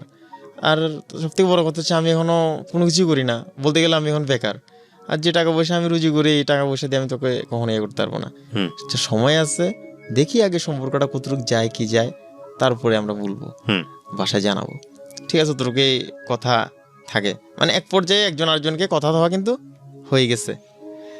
তো ও আমাকে বাসায় ডাকে, ওর বাসায় কেউ নেই, মানে ওর বাবা আগে বের হয়, তারপর ওর মা আগে বের হয়, তারপর ওর বাবা, তারপর ওর ছোট ভাই, তারপর বাসা সম্পূর্ণই খালি। ও একা থাকে, মানে ও সবার লাস্টে বের হয় আর কি কলেজের জন্য। ওকে।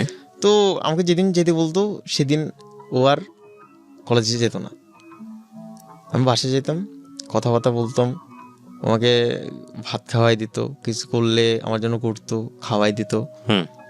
এরকম করতে করতে একটু কাছে চলে আসি একজন আরেকজনের।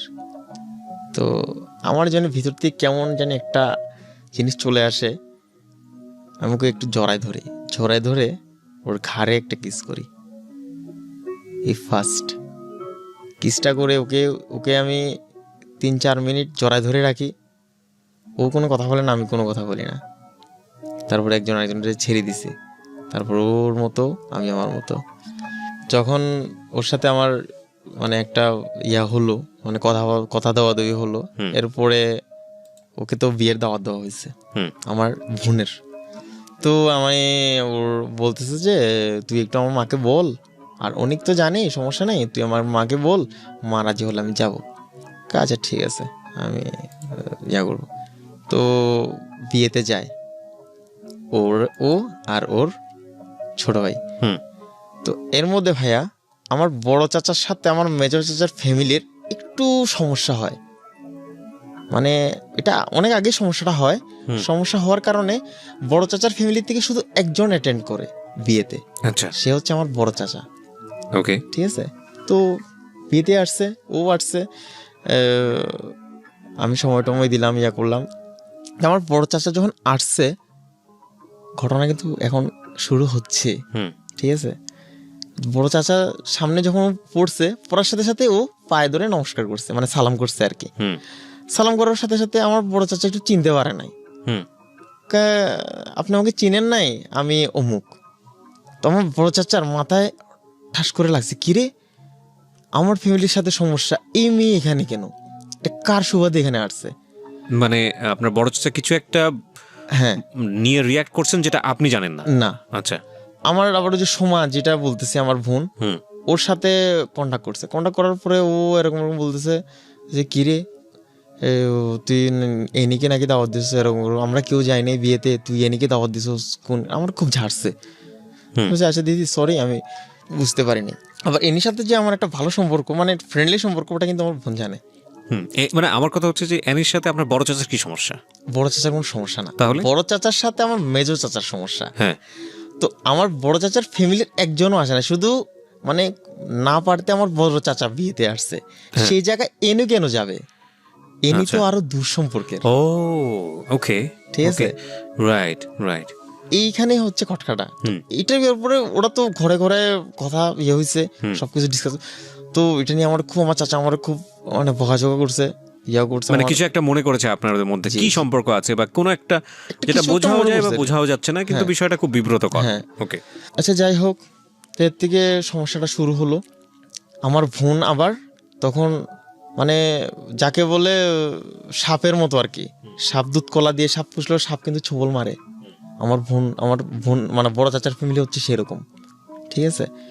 তো আমার বোন আমাকে ফোন দিয়ে খুব করার পরে এনিকেও আমার নামে যা নয় তাই ভাইয়া বুঝায়, মানে যেটা আমি করি না সেটাও বুঝায়, যেটা করছি সেটাও বুঝায়। এই বোনটা কোন বোন? আপনার আপন বোন? না।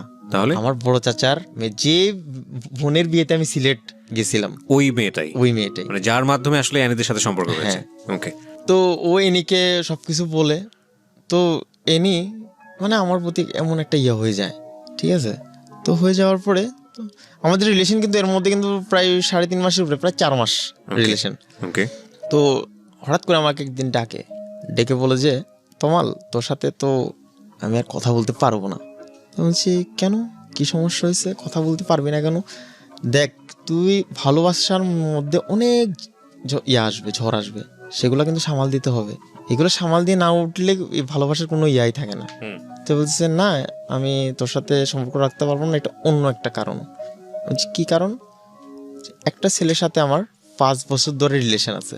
আমি বলছি 5 বছর ধরে একটা ছেলের সাথে রিলেশন, তাহলে তুই আমার সাথে এগুলো কি করলি? আমার সাথে তাহলে ফ্রড করলি। আমি তো তোকে ফোর্স করি নাই যে তোর আমার সাথে রিলেশন করাই লাগবে। তুই আমার বন্ধু ছিলি, বন্ধু থাকতি, তুই আমার ফ্রেন্ড ছিলে, ফ্রেন্ড থাকতি, না হলে আমার তালতো বোন ছিল, আমার আত্মীয় ছিল, আত্মীয় থাকতি। গার্লফ্রেন্ড হওয়ার তো কোনো দরকার ছিল না। আমি তো তোকে ফোর্স করি নাই এটা ব্যাপার নিয়ে। সরি রে, আমি আসলে ভালো লেগে গেছিল আর কি তোকে। এর মধ্যে কিন্তু ভাই আমার থেকে 30-40 হাজার টাকার উপরে খেয়ে ফেলছে। আমি বলতেছে আমার মন টন খারাপ হয়ে গেছে। আমি আর ছেলে সম্পর্কে মানে ওরকম কিছু জিজ্ঞাসা, আমি ছেলে কিছু করে কয় আমার সাথে একই সাথে পড়ে, ও তুই জিজ্ঞেস করে, আর কিছু জিজ্ঞেস করি নাই। চলে আসি, চলে আসার পর বাসায় চলে আসে সপ্তাহখানিক আমি আর ফোন টোন দিই নাই ভাইয়া। ওকে, ফোন টোন দিই নাই। তো হঠাৎ করে একদিন ফোন দেয় আমাকে, প্রায় 10 দিন পর মেবি, যতটুকু মনে আছে আর কি। 10 দিন পরে ফোন দিয়ে বলে তোর সাথে আমার দরকার আছে, তোর সাথে ইয়া করতে, কথা বলবো। যে কেন, কি কথা? কথা তো সব শেষ। না, কথা আছে। যে আচ্ছা ঠিক আছে, আসতেছি। গেলাম, গিয়ে ওই দিন ঘোরাঘুরি করলো। ওই দিন আবার আমাদের ওখানে পটিয়ার পরে একটা মেডিকেল আছে, মানে বিজি ট্রাস্ট নামে, ইউনিভার্সিটি প্লাস মেডিকেল, ঠিক আছে। তো ওখানে ঘুরতে নিয়ে গেছি, ওটা কোনোদিন নাকি দেখে নাই। ওখান থেকে আমার আন্টির বাড়িতেও নিয়ে গেছি, ভাত টাত খাওয়াইছি। যখন চলে আসতেছে ভাইয়া, মানে ওকে আমি বাসায় পৌঁছাই দিব, তখন ও আমাকে বলে যে তোমার আজকেই শেষ, তোর সাথে আর কখনোই কথা হবে না, কোনো কিছু হবে না। আমাকে কেন, কিছু তোর বয়ফ্রেন্ডকে কোনো কিছু বলছে নাকি?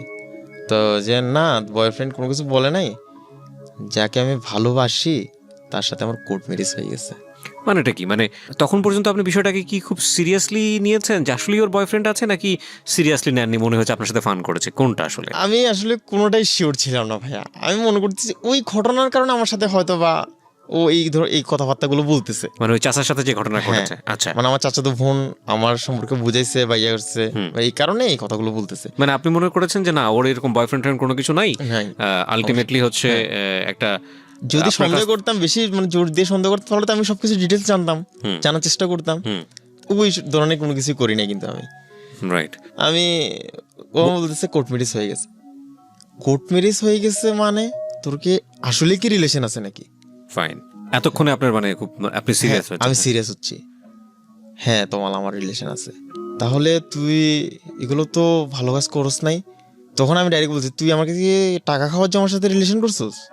তো যে টাকা খাওয়ার জন্য রিলেশন করেই থাকস তুই, আমাকে এমনি বলতি, আমি তোর পিছনে এমনি টাকা ঢালতাম। রিলেশন করে তো আমার মনটা নষ্ট করে দেওয়ার কোনো দরকার ছিল না। কোর্ট ম্যারেজটা কখন হয়েছে? আমার সাথে রিলেশন করার আগে হয়েছে নাকি আমার সাথে রিলেশন করার পরে হয়েছে? বলে যে তোর সাথে রিলেশন করার আগে হয়েছে।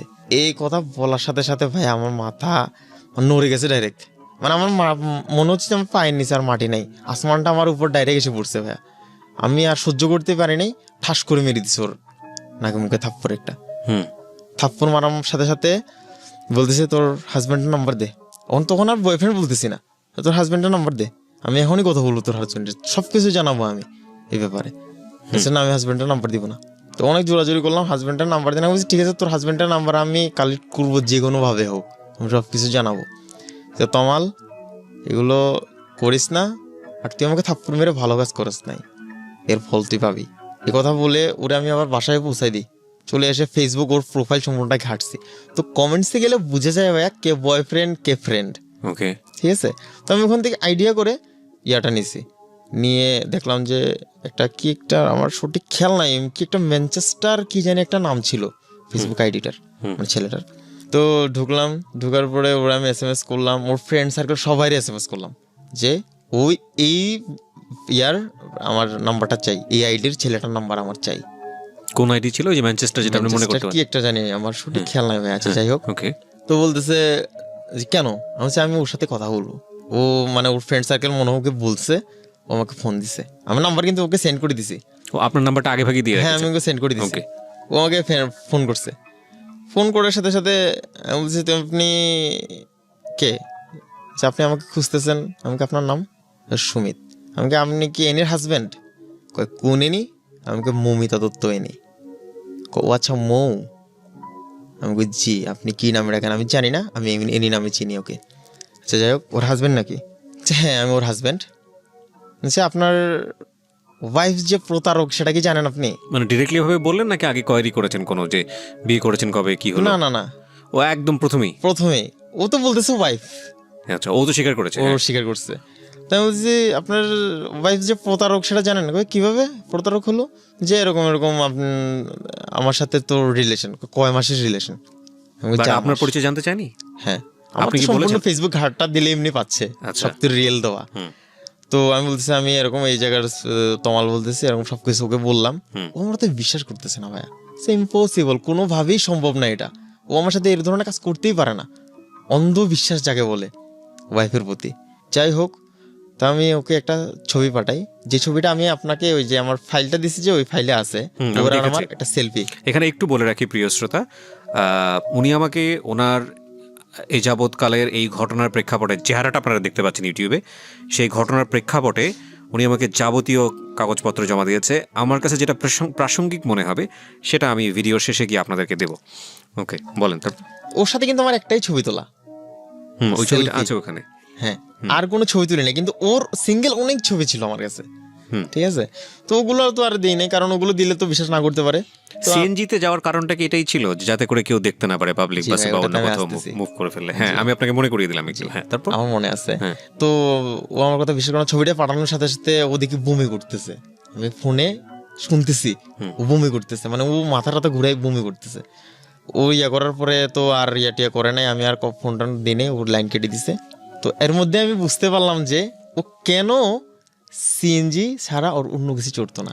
কারণ প্রিমিয়ার ইউনিভার্সিটির প্রায় ছাত্রছাত্রী মানে মুরাদপুরের আশেপাশে আছে, সেই কারণে ও সবসময় সিএনজিতেই উঠতো আমার নিয়ে। আচ্ছা, সিএনজি ছাড়া রিক্সাতে উঠতো না, ঠিক আছে। এই কারণটা আমি পরে অ্যানালাইজ করলাম যে এই জন্যই ও ওই কাজটা করতো আমার সাথে। মানে বাইরে চলাফেরার সময় তো উনি হিজাব পড়তেন?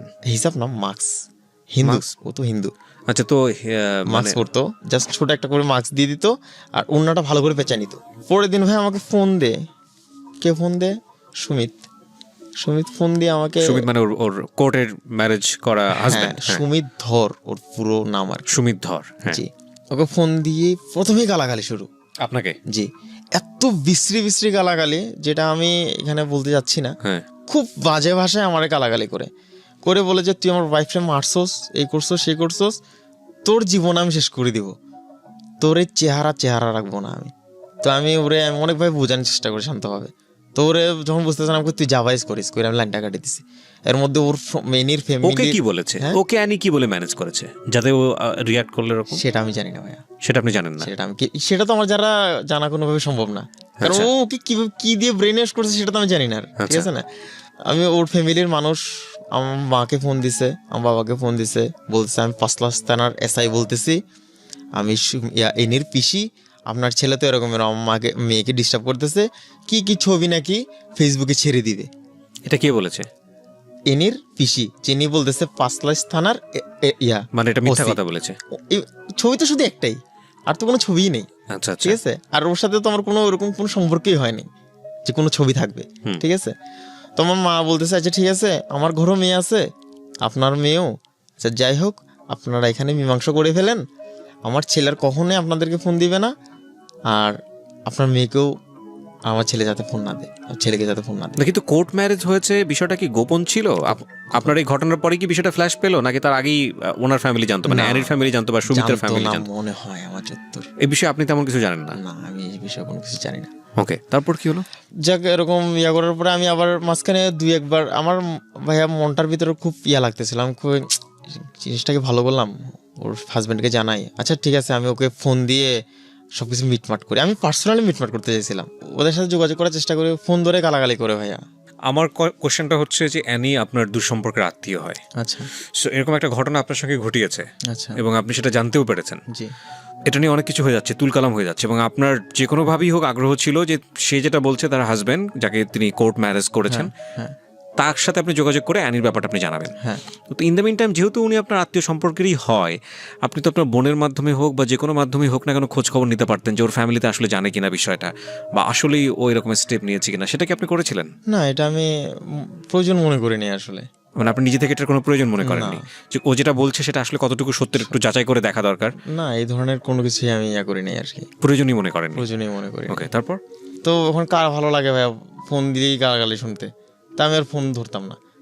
এখানে চ্যাপ্টার ক্লোজ, ঠিক আছে, এনি চ্যাপ্টার কিন্তু এখানেই ক্লোজ। আচ্ছা যাই হোক, 4-5 মাস পরে বিভিন্ন মেয়েদের আইডি থেকে আমার ফ্রেন্ড রিকোয়েস্ট আসা শুরু করে। এগুলো এত সুন্দর সুন্দর মেয়ে ভাইয়া, মানে আমি বলে বুঝতে পারবো না। তো আমার একটু খটকা লাগে, কী রে ঘটনা কি, বাংলাদেশে কি আর কোনো ছেলে নাই? সব সুন্দরী মেয়েরা দিকে আমার পিছনে পড়ে গেছে কেন? তো আমি এগুলোকে ব্লক করে দিতাম, আনফ্রেন্ড করতাম, বা এগুলো করতাম, ইগনোর করতাম আর কি। এভাবে যখন হচ্ছে না, এনি কিন্তু জানে আমি কিসে ইমোশনাল হয়ে যাই। একটা আইডি খুলে প্রজাপতির ডানা, হ্যাঁ, আইডিটা খুলে আমাকে মেসেজ করে, আমি তো রিপ্লাই দিই না। এটা তো ফেক আইডি, নাম শুনেই বোঝা যায়। হ্যাঁ, ফেক আইডি। আমি করি না কোনো, মানে রেসপন্স করি না ও যখন SMS করে। এরকম প্রায় সপ্তাহ 10 দিন 15 দিন 20 দিন 1 মাস হয়ে গেছে ভাই, শুধু আমাকে SMS করে, মানে এমনি হাই হ্যালো। তুমি কিরিট কে দেখতে হবে তো, এতদিন ধরে SMS করতেছে আমার, এটা কে? এটা আমার নিশ্চয়ই আমার কোনো পরিচিত মানুষ, আসলে দুষ্টামি করতেছে। অনেকে করে না ফ্রেন্ড সার্কেলের ভিতরে। আইডিতে কি কোনো মেয়ের ছবি ছিল নাকি প্রজাপতির ছবি ছিল? না। তাহলে কোনো শুধু একটা মানে মনে হয় একটা প্রজাপতির ছবি ছিল শুধু, আচ্ছা, আর কোনো কিছুই ছিল না। তাই মনে করছে আমার কোনো ফ্রেন্ড সার্কেল, ছেলে হোক মেয়ে হোক, আমার সাথে দুষ্টামি করতেছে। ওকে। তো আমি রিপ্লাই দেই, হ্যাঁ হাই, কে বলতেছেন? আমি আপনাকে চিনি, আপনি স্বপ্নতমাল না? যে আপনি স্বপ্নতমাল বলতেছেন, এটা তো আমার ফেসবুক প্রোফাইল নেম, এটা তো আপনি জানার কোথায়? ঠিক আছে, আমার পুরো নাম কি? যে আপনার পুরো নাম হচ্ছে তমাল চন্দ্র দে। তখন আমি বুঝতে পারি যে এটা আমার পরিচিত। আচ্ছা, ঠিক আছে, কিন্তু কে সে আপনি সেটা জানি না। তো আমি অনেক দিন জাস্ট মনে করেন যে প্রতিদিনই কথা হইতো, রাত 12টার পরে 10 থেকে 15 মিনিট, মানে ফেসবুকে কথা। হ্যাঁ, জাস্ট মেসেজে 10 থেকে 15 মিনিট, কিন্তু প্রতিদিন রাত 12টার পরে কথা হতো। তো ঠিক আছে, তো আমাকে বলতো যে আমার বাবা খুব অসুস্থ, আমি একা মেয়ে মানুষ। আপনি বের করার চেষ্টা করেননি যে যেহেতু আপনাকে চেনে এই মেয়েটাকে? হ্যাঁ, আমি বের করার চেষ্টা করছি, কিন্তু বলছে যে যেদিন দেখা হবে সেদিনে আমাকে চিনবে, আমি তোমার পরিচিত। তো আপনার সন্দেহ হয়নি এটা অ্যানিও হতে পারে? না ভাইয়া, 1.5 বছর পর। 1.5 বছর পর মানে ঘটনাটার প্রায় মনে করেন যে 4-5 মাস পর থেকে মনে করেন যে আমার SMS দেওয়া শুরু করছে। তো আমি প্রায় 1 মাস 1.5 মাসের মতো আমি কোনো করি নাই। তখন কথা বলতে আরো 2-3 মাসের উপরে গেছে। মানে এই সময়টা আপনি যেটা বলতে যাচ্ছেন যে এর মধ্যে 1 বছর বা 1.5 বছর সময় অতিক্রান্ত হয়ে গেছে। তো আপনার মধ্যে অ্যানিটাও ওইভাবে আর নেই? না, আমি মুছে ফেলছি আমার জীবন থেকে একদম এনি নামটা। ওকে, ঠিক আছে। তো ও প্রায় আমার সাথে কিন্তু 8 মাস কথা বলে ভাইয়া, 7 থেকে 8 মাস। ওই প্রোফাইলটা, মানে আপনি সন্দেহ করেন নাই যেটা? না, আমি সন্দেহ করি নাই। আমি মনে করছি আমার মার আত্মীয় নয়, আমার বাবার কোনো আত্মীয়। ঠিক আছে, পরিচিত কোনো কি হবে না, হয়তো আমার ফ্রেন্ড সার্কেল, নাহলে আমার এত ডিটেল জানে কেন? আমরা সিলেট ছিলাম, এই ছিলাম, এটা ছিলাম, সবকিছু বলতেছে আমাকে। আপনার একটা ছবি দেন। তো একটা ছবি দিছে ভাইয়া, ছবিটা দেখে আমি চিনতেছি না। আমার মাকেও দেখালাম, আমার মাকে দেখায় নাই, আমার বোনকে দেখাইছে। তো আমার বোনও চিনতেছে না, না তো চিনতেছি না দাদা। তো আমি বলছি আপনি কে? যে আমি আপনাকে চিনি। আচ্ছা যাই হোক, আমি আমার ফ্রেন্ড হতে চাই। তো এর মধ্যে কিন্তু আমাকে ইমোশনালি করতো কি, মানে আমার বাবা খুব অসুস্থ। মানে ছবিটা আসল ছবি ছিল না, ফেক ছবি ছিল। আসল ছবি তো দিবেই না কখনো। তো আমার বাবা খুব অসুস্থ, আমার বাবা হার্টের রোগী। আমি 2-3 বার ইন্ডিয়াতে নিয়ে গেছি, খুব কষ্ট করে টিউশনি করে আমি ফ্যামিলি চালাই। এগুলো শুনে ভাই আমি নরম হয়ে গেছি যে আজকালকার যুগে একটা ছেলে তার বাবা মাকে দেখে না, সেই জায়গায় একটা মেয়ে তার বাবা মার জন্য এত কিছু করতেছে। তো এগুলো শুনে আমার মানে খুব খারাপ লাগতো। তাই আমি বলতাম ঠিক আছে, কখনো যদি কোনো প্রয়োজন হয় আমি আমার নাম্বার দিয়ে রাখলাম, আমাকে টেক্সট করবা বা আমাকে ফোন দিবা ডাইরেক্ট, আমি যথাসাধ্য পারি চেষ্টা করব তোমাকে হেল্প করার। আচ্ছা ঠিক আছে, আমি ফোন দিব। আচ্ছা যাই হোক, তো এর মধ্যে 1 মাস কথা হয় না ভাইয়া, টানা 1 মাস। ওরও কোনো নেই, আমি ওই দিন থেকে ও দিচ্ছে না যখন আমি কেন দিব? আমি 2-একটা হাই হ্যালো দিয়ে দেখে দিয়ে কোনো নাই। তো 1 মাস পরে আমাকে SMS করে 2017 সালের মেবি ওটা 9 তারিখ কিংবা 8 তারিখ ফেব্রুয়ারির SMS করে তোমার সাথে আমি দেখা করতে চাই। ওকে, আমি বলছি ঠিক আছে, দেখা করবো, কোনো সমস্যা নাই। যে এরকম জায়গায় আসতে হবে। কোথায়? সালাউদ্দিন কাদের চৌধুরীর পাহাড়ের এই সাইডে একটা জায়গা আছে, সেটা হচ্ছে গনি বেকারি, চিটংয়ে গনি বেকারি, ওখানে আসতে হবে। আমি বলছি গনি বেকারি, ওখানে তো জায়গা নীরব জায়গা, ওখানে কেন যাব? যে না আসলে আমার গণি বেকারির ওখানে সাইটে একজন বেকারির ওখানে আমার কাকা একজন মানে চাকরি করে, জব করে, দেখলে সমস্যা হতে পারে। আপনি এক কাজ করেন, আপনি গণি বেকারি থেকে একটু উপরে যান, সালাউদ্দিন কাদের চৌধুরীর একটা গেট আছে, ও গেটের ওখানে চলে যান। সরি। তো আচ্ছা ঠিক আছে। তো আমাকে ওখানে আমার নির্জন জায়গা, মানে একটা দুইটা ওই কার যায় বা সিএনজি যায়, ঠিক আছে। তো ওখানে আমাকে দাঁড় করে রাখে, চ্যাট করতেছে, আমি আসতেছি, এই যে রিক্সা নিচ্ছি, এই আপনি কোথায়, আপনার একটা ছবি দেন, আপনার ওই জায়গাটার একটা ছবি দেন। তো আমি আমার ছবি দিয়ে ওই জায়গাটার একটা ছবি দিছি আর কি, ছবি তুলে পাঠাই দিছে ওর আইডিতে। আচ্ছা ঠিক আছে, আপনি দাঁড়ান আমি আসতেছি। তো এরকম করে আমাকে কিন্তু চ্যাটের ব্যস্ত রাখছে। আর আমরা ভাইয়া অন্ধকারে যখন মোবাইলটা টিপি, আমাদের চোখটা এমনি সাধারণত থেকে একটু বড় হয়ে যায় যখন আমরা মোবাইলের ইয়াটা টিপি আর কি, মোবাইল যখন ইউজ করি অন্ধকারে। তো আমি মোবাইল ইউজ করতেছি, করতেছি। তো আজান পরে ঠিক 6:30টার পরের কাহিনী আর কি, আজান পড়ার সাথে ওখানে একটা সিকিউরিটি গার্ড ছিল, ওখানে একটা নতুন বিল্ডিং হচ্ছিল, কুসুম কুমারী একটা নতুন স্কুল হচ্ছিল আর কি, নতুন বিল্ডিং। তো সিকিউরিটি গার্ডটা চলে যায় ওখান থেকে। সিকিউরিটি গার্ডটা কিন্তু আমাকে দেখতেছে আমি যেখানে দাঁড়িয়েছি। চলে যাওয়ার পরেই যে কই আপনি, এতক্ষণ ধরে আমি দাঁড়িয়েছি, আসতেছি বলেই 2-3 মিনিট পরে ভাইয়া ছাপ করে একটা গরম মুখের মধ্যে এসে লাগে। তো 2-3 সেকেন্ড আমি কিছু বুঝিনি, কিরে আমার মুখে গরম চা বা পানি কেমন দিল। এরপরে শুরু হয় মানে যন্ত্রণাটা কেমন মানে, আচ্ছা যাই হোক, এটা এসিটা যখন মারে তখন ও একটা কথা বলে, এনির সাথে প্রেম করার মজা বুঝ। এসিডটা মারার সাথে সাথে আমার এই ডান চোখটা সাথে নষ্ট হয়ে গেছে ভাইয়া, সাথে ড্যামেজ।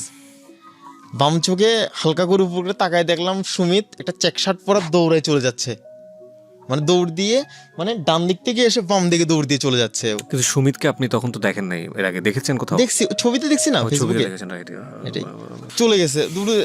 মানে আমার তো জ্বালা পড়া শুরু, আমি তো আর চোখে দেখতেছি না ভাইয়া, মানে অবস্থা খারাপ। সারা তিনটা একটা শার্ট টি শার্ট পরছি, টি শার্টের নিচে না, টি শার্টের উপর একটা সোয়েটার, নিচে একটা শার্ট, এর নিচে টি শার্ট, এর নিচে একটা মানে চিকন একটা গেঞ্জি পরছে, বগল কাট গেঞ্জি। মানে শীতের দিন ছিল, ফেব্রুয়ারি মাস। সব কিছু ভাই ছিঁড়ে খুলে ফেলে দিছি ভাই আমি, মানে গলে শরীর লেগে যাচ্ছিল। কি করতেছিলেন আপনি ওই সময়টাতে? কোনো শাউট করা যেহেতু আশেপাশে কোনো লোক মানে নেই, চিৎকার করতেছে ভাই, কি আমি মাটিতে গড়াগড়ি খাচ্ছি, মানে প্রায় 45 মিনিট আমি মাটিতে গড়াগড়ি খাচ্ছি। এসিডের যন্ত্রণা কেমন আমি আপনাকে জাস্ট একটা দিই। আমরা মেসের কাঠি নিয়ে মেসটা মারবো, আগুন হাত সাথে আঙ্গুলে লাগাবো, যে যন্ত্রণাটা করে না এর 10 গুণ যন্ত্রণা করে অ্যাসিডের যন্ত্রণা। এটা আপনি সাধারণ মানুষের বোঝার জন্য বললেন, বাট অ্যাসিড দিয়ে আমি কিছু কাজ দেখেছি। যেমন এই যে আপনাদের উদাহরণটা দিলে সবাই বুঝবেন, সেটা হলো যে আমরা যখন কক্সবাজারে যাই, ওই যে বিভিন্ন শামুক পাওয়া যায় না, শামুকে কিন্তু নাম লেখে, অনেকেই খুব শখ করে নিয়ে আসে, ওই নামটা লেখা হয় কোনো একটা বিশেষ পেইন্ট দিয়ে, তারপরে ওই শামুকটাকে অ্যাসিডের মধ্যে চুবানো হয়। তো অ্যাসিডের যেটা কাজটা সেটা হলো যে ওই নামটা ওটা ক্ষয় যায় না, এছাড়া পুরো শামুকটাই ক্ষয় যায়। 2-3 বার চুবালেই পুরো শামুকটা ক্ষয় যায়, আর ওই নামের জায়গাটা একটু উঁচু হয়ে থাকে। রাইট। কি ভয়ঙ্কর হতে পারে যে একটা অ্যাসিড একটা শামুককে সে মুহূর্তের মধ্যে ক্ষয় করে ফেলতেছে। আর এইরকম একটা জিনিস মানুষের নরম মাংসের উপর পড়া, আল্লাহ মাফ করো, মানুষ কতটা নির্দয় হলে কত করতে পারে। তারপর জি ভাইয়া, আশেপাশে আমি চিৎকার করতেছি, মানে যন্ত্রণায়, মানে একটা গরু জবাই করলে বা মুরগিকে জবাই করলে যেরকম ধরফরায় না, ওরকম রাস্তায় পুরো আমি ধরফরাইছি ভাইয়া, প্রায় 40 থেকে 45 মিনিট। এর মধ্যে আমার চোখের আর কোনো আলোই নাই, অন্ধকার হয়ে গেছে। কেউ ছিল না ওই সময়টাতে? কেউ আসছে না? কেউ ধরে নাই ভাইয়া আমাকে, অনেক মানুষ ছিল আশেপাশে দাঁড়ায় ইয়া করছে, কেউ ধরতেছে না। তো ভাইয়া আমি পানি করে চিল্লাচ্ছি, কয়ে যে একজন উঠে বলতেছে পানি দিয়েন না, এটা গাম এসিড মনে, পানি দিলে ক্ষতি হবে। তো এসিডের মেন ইয়া হচ্ছে তো পানি, হ্যাঁ ঠিক না? তো যত পরিমাণ পানি দেওয়া যায় ওই মুহূর্তে পানি করতেছে, কেউ দেয় না। এর মধ্যে ভাই আমার ঠোঁট মুখ পুরে মানে ফুললে একদম ঢোল হয়ে গেছে মুখটা আমার। আবার সারা শরীরে আমি খুব রূপার জিনিস পড়তে পছন্দ করতাম, রূপার আংটি ছিল, ব্রেসলেট ছিল, গলার চেন ছিল, সব দিকে চামড়ার ভিতরে ভেদ করে লেগে যাচ্ছে আমার। এই যে হাতে এখানে আপনারা যারা লাইভ দেখতে পাবেন, এই যে এখানে ব্রেসলেটের দাগ, এগুলো আংটির দাগ, মানে এগুলো খুলে আমি ফেলে দিছি। শুধু শরীরে কিছু ছিল না, শুধু উদলা গায়ে আমি পড়ে রয়েছি, মাটিতে গড়াগড়ি খাচ্ছি। ঠিক আছে, তো যন্ত্রণা তো আর কোনোভাবে কমতেছে না। সেন্স সেন্স ছিল, এটা তো আরো ভয়ঙ্কর, মানে সেন্স থাকা অবস্থায় যন্ত্রণা। একটা হলো আপনি সেন্সলেস হয়ে গেছেন, সেটা অন্য বিষয়। সেন্স ছিল। পরে তো আমার কাছে যখন টাচ মোবাইল ছিল, আমি তো কেউ কল দিতে পারতেছি না, চোখে দেখতেছি না। তো চিৎকার করে বলতেছি, ভাই কেউ কে আসো, আমার মারে একটা ফোন দাও না। তো কোন মানুষের মনে একটু মনে আমার জন্য মায়া জন্ম হচ্ছে ভাই, আমার চোখ নেই, আমার চোখ দিয়ে পানি চলে আসতেছে। ঠিক আছে, পানি কোন দিক দিয়ে বেরোবে, চোখই তো নাই। কেঁদে কেঁদে বলতেছে, ভাই কেউ কে আছেন, আমার মাকে একটা ফোন দিবেন, আমার তো খুব কষ্ট হচ্ছে, আমাকে একটু রক্ষা করেন আপনারা কেউ। তো ভাইয়া ওনার কেমনে জানি হয়তো আমি জুড়ে জুড়ে আমার মার নাম্বারটা বলার সাথে আমার মাকে ফোন দিয়ে সাথে সাথে আমার মা শুনতে তো মাকে বলে না যে আমার অ্যাসিড মারছে, অ্যাক্সিডেন্ট হয়েছে বলে, মা সাথে সাথে সেন্সলেস হয়ে যায় ওখানে ঘরে শোনার সাথে সাথে। পরে নিচতলার একজন আন্টি ছিল, 2 তলার, উনি আবার ওই নাম্বারে ফোন দিয়ে বলেছে কি হয়েছে ওনাকে অ্যাসিড মারছে। এই কথা শোনার সাথে সাথে মা তো আর মা কিছুক্ষণ পরে সেন্সলেস হয়ে যাচ্ছে। সেদিন যাচ্ছিল আমার বাবা সিলেট, একটা কারণে, একটা দরকার, একটা জায়গার একটা কারণে সিলেট যাচ্ছিল। সাথে সাথে আমার বাবাকে ফোন দিছে, এরকম তোমালকে অ্যাসিড মারছে অমুক জায়গায়। এর মধ্যে আমার মামতো ভাই যে আমাকে নিয়ে ঢাকায় আপনাদের এখানে নিয়ে আসছে, ওকে আমার মা ফোন দিছে, ওর নাম হচ্ছে সৌরভ পোশাক। ফোন দেওয়ার সাথে সাথে ও আমাকে ফোন দিছে, তোমার মোবাইলটা যখন প্রাইভেট করতেছে তখন বুঝতে আমার কল আসতেছে, তখন আমি পকেট থেকে বের করে দেখার চেষ্টা করতেছি, আমি কিছু দেখতেছি না। তখন আন্দাজের উপরে মোবাইলটা ধরে বললাম যে কে, বলতেছে আমি জেগে বলতেছি, আমার ভাইয়ের ডাক নাম হচ্ছে জেকি। তো আমি জেগে বলতেছি, দাদা তোমার কি হয়েছে? যে আমি তো এরকম, আমাকে ভাই আমার বাঁচা, আমার তো অ্যাসিড মারছে। তুমি কোন জায়গায় আছো ভাই, দাদা আপনি কোন জায়গায় আছেন? তো আমি এরকম সালাউদ্দিন কাদের চৌধুরীর এখানে আছি। ও সাথে সাথে ওখান থেকে চলে আসে, আমার ছোট মামারাও গাড়ি টাড়ি নিয়ে বের হয়ে আসে। এর মধ্যে ভাই আমার চোখের অবস্থা খুবই খারাপ, আমার ঠোঁটটা পুরে ছাই হয়ে গেছে ডাইরেক্ট, নাকটা পুরো শক্ত হয়ে গেছে, কেমন বলবো, রডের মতো হয়ে গেছে নাকটা।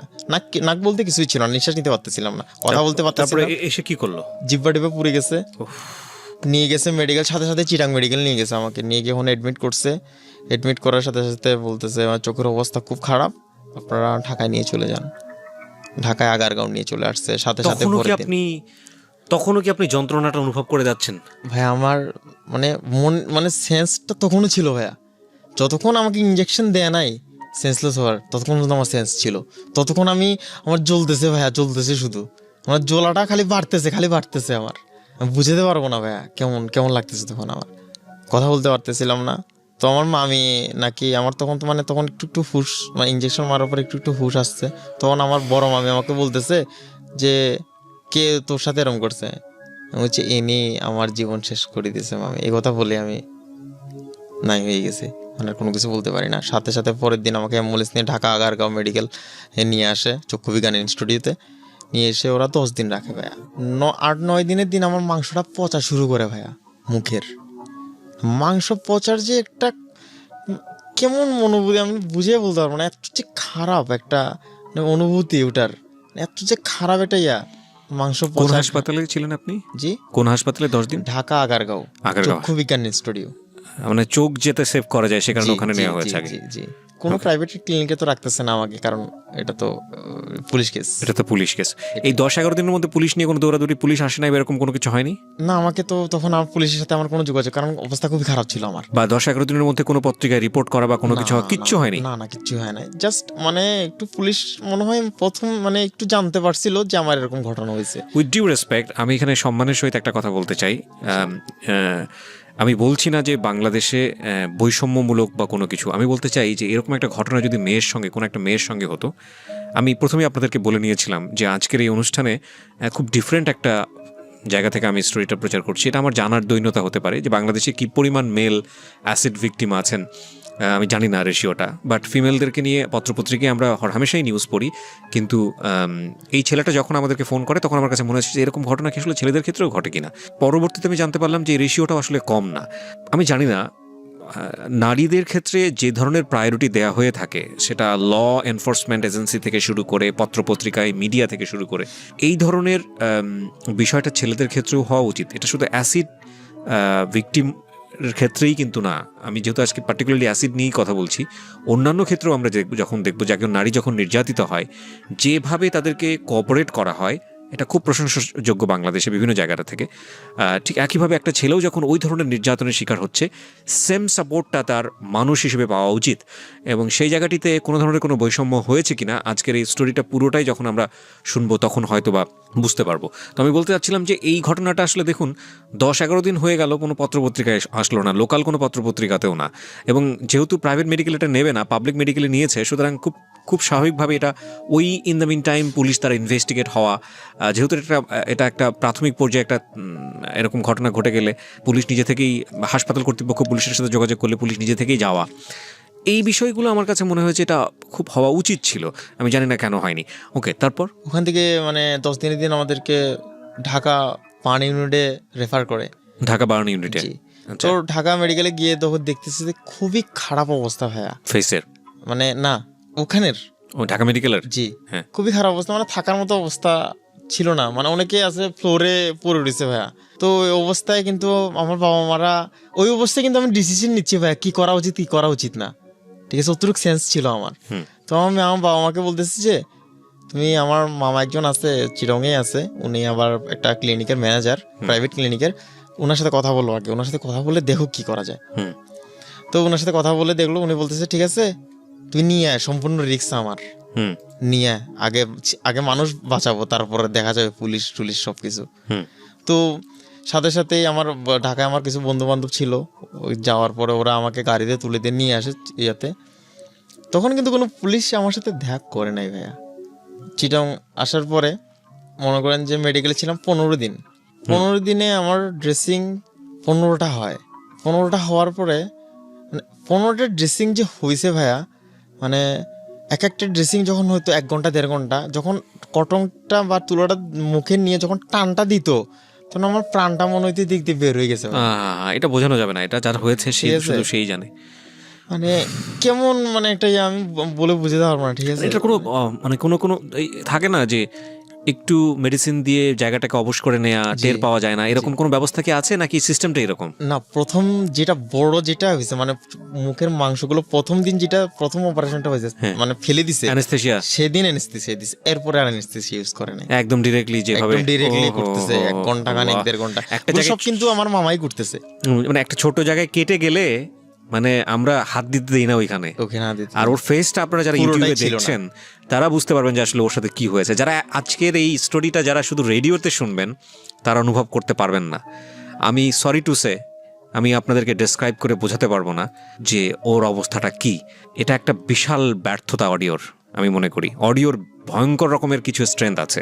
আমি যেহেতু টেলিভিশন এবং রেডিও দুই জায়গাতেই কাজ করি, আমি আপনাদেরকে বলতে পারি যে রেডিওতে কাজ করি বলেই এই রকমের স্ট্রেংথফুল স্টোরি লাস্ট 9 ইয়ার্সে আপনাদের সামনে উপস্থাপন করতে পেরেছি। কারণ অনেক মানুষই ফেস দেখাতে চায় না, প্রজাপতির ডানা আইডি থেকে এরকম করে ট্র্যাক করা হয়েছে, সবকিছু উল্লেখ করেন। তো এভিডেন্ট হিসেবে পুলিশের কাছে কি দেন? এই আইডির স্ক্রিনশট বা এরকম কোনো কিছু? এগুলো আমার মোবাইলটাই নিয়ে যায় আর কি। আচ্ছা, সম্পূর্ণ মোবাইলটা নিয়ে যায়। আমি প্রশ্নগুলি কারণই করছি প্রিয় শ্রোতা, আমার হাতে চার্জশিটও এসছে, আমার হাতে ওর মামলার কোর্ট পর্যন্ত যতটুকু হয়েছে যা হয়েছে সব ডকুমেন্টস আমার কাছে এসছে, যেগুলো প্রয়োজন হলে আমি ভিডিও শেষে আপনাদেরকে দেখাবো।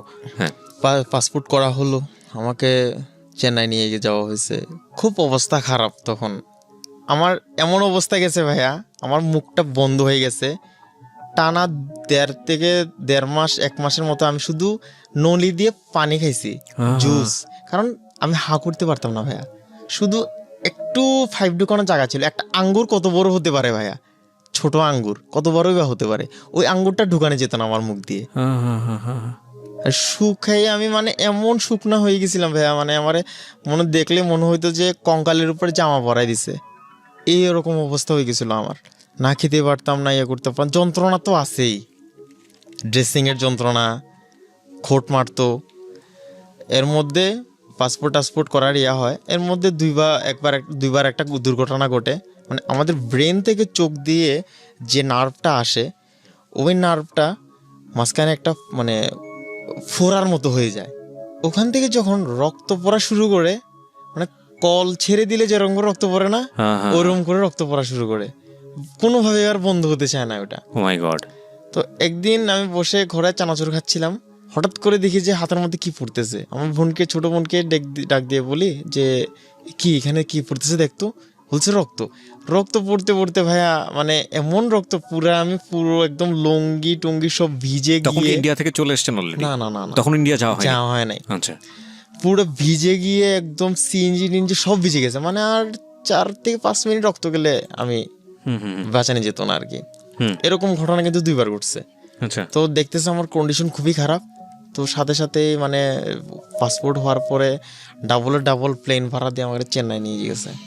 তো চেন্নাই নিয়ে গিয়ে যখন ডাক্তাররা আমার মুখটা খুলছে, খোলার সাথে সাথে ডাক্তার দেখে আমাকে দৌড় দিছে পুরো ফুল মেডিকেল টিম নিয়ে আসার জন্য। ফুল মেডিকেল টিম নিয়ে আসে বলতেছে এই ছেলে, মানে জিজ্ঞেস করতে এই ঘটনাটা হচ্ছে কয় মাস হয়েছে, আমি বলছি 2 মাস। এই ছেলে 2 মাস ধরে বেঁচে আছে কিভাবে? এটা তো বাঁচার কথা না, এটা যে কন্ডিশন এটা তো বাঁচার কথা না। এটা কিভাবে বেঁচে আছে? এ তো অনেক মনের জোরের কারণে বেঁচে আছে এই ছেলে। সাথে সাথে আমাকে অ্যাডমিট করে আপনার মনে করেন মেডিকেল ভালো কেবিনে ঢুকায়। ওরা আবার আমাদেরকে অনেক হেল্প করে ভাইয়া, আর্থিকভাবে অনেক হেল্প করে। মানে যে অপারেশন আপনার মনে করেন যে 1,35,000 টাকা, সে অপারেশন 80,000 টাকা নিছে। কেবিন ভাড়া হচ্ছে খানা খরচ বাদে 7,500 টাকা, খানা খরচ শুদ্ধ 2,000 টাকা করে নিছে। আমরা 25 দিন ছিলাম মোটমাট। আচ্ছা, তো ইন্ডিয়ার ট্রিটমেন্ট করে ওরা বলতেছে চোখ হবে না। আবার শঙ্কর নেত্রনারায়ণ নিয়ে গেছে চেন্নাই, ওখানে চোখের বড় মেডিকেল, ওখানে নিয়ে গেছে। ওরা আবার বিদেশেও পাঠাইছে আমার রিপোর্ট। আচ্ছা, ওরা বলছে মানে আমার চোখের যে কন্ডিশন, এখন এই প্রযুক্তি বের হয় নাই যে আমার চোখ ঠিক হবে। আদৌ কি কোনোদিন ঠিক হবে কিনা তারও কোনো সিউরিটি নেই। তো আর কি করব, ওখান থেকে নিয়ে চলে আসে। বাবার প্রায় 12 লাখ টাকা মতো খরচ হয়ে গেছে। ওখান থেকে চলে আসে, বাংলাদেশ চলে আসে। এর মধ্যে পুলিশে কিন্তু কোনো পদক্ষেপ নেয় নাই ভাইয়া আমার কেসটা নিয়ে। মানে আপনারা মামলা করে তারপরে দেশ ছাড়েন? হ্যাঁ, কিন্তু পুলিশ কোনো পদক্ষেপ নেয় না, কিছুই করে নাই। দেশে আসার পরও পুলিশে এটা বলে ওটা বলে। ইন টাইম কোনো ধরনের পত্রপত্রিকায় আসা, কোনো কিছুই করা? হ্যাঁ, আমি চেন্নাই থেকে আসার পরে তারপরে মানে আস্তে আস্তে শুরু হয়েছে পত্রপত্রিকা আসা আর কি। আমার একটা ভাই হচ্ছে মন্টি চৌধুরী, ও আমার জন্য খুব খাটছে। মানে আমার পত্রপত্রিকায় দৌড়াদৌড়ি, মিটিং মিছিল, সাংবাদিক সম্মেলন সবকিছু করছে, এভরিথিং ও করছে। তখনও কি অ্যানিরা মোটামুটি বহাল তবিয়তেই ছিল মামলা করার পরেও? জি।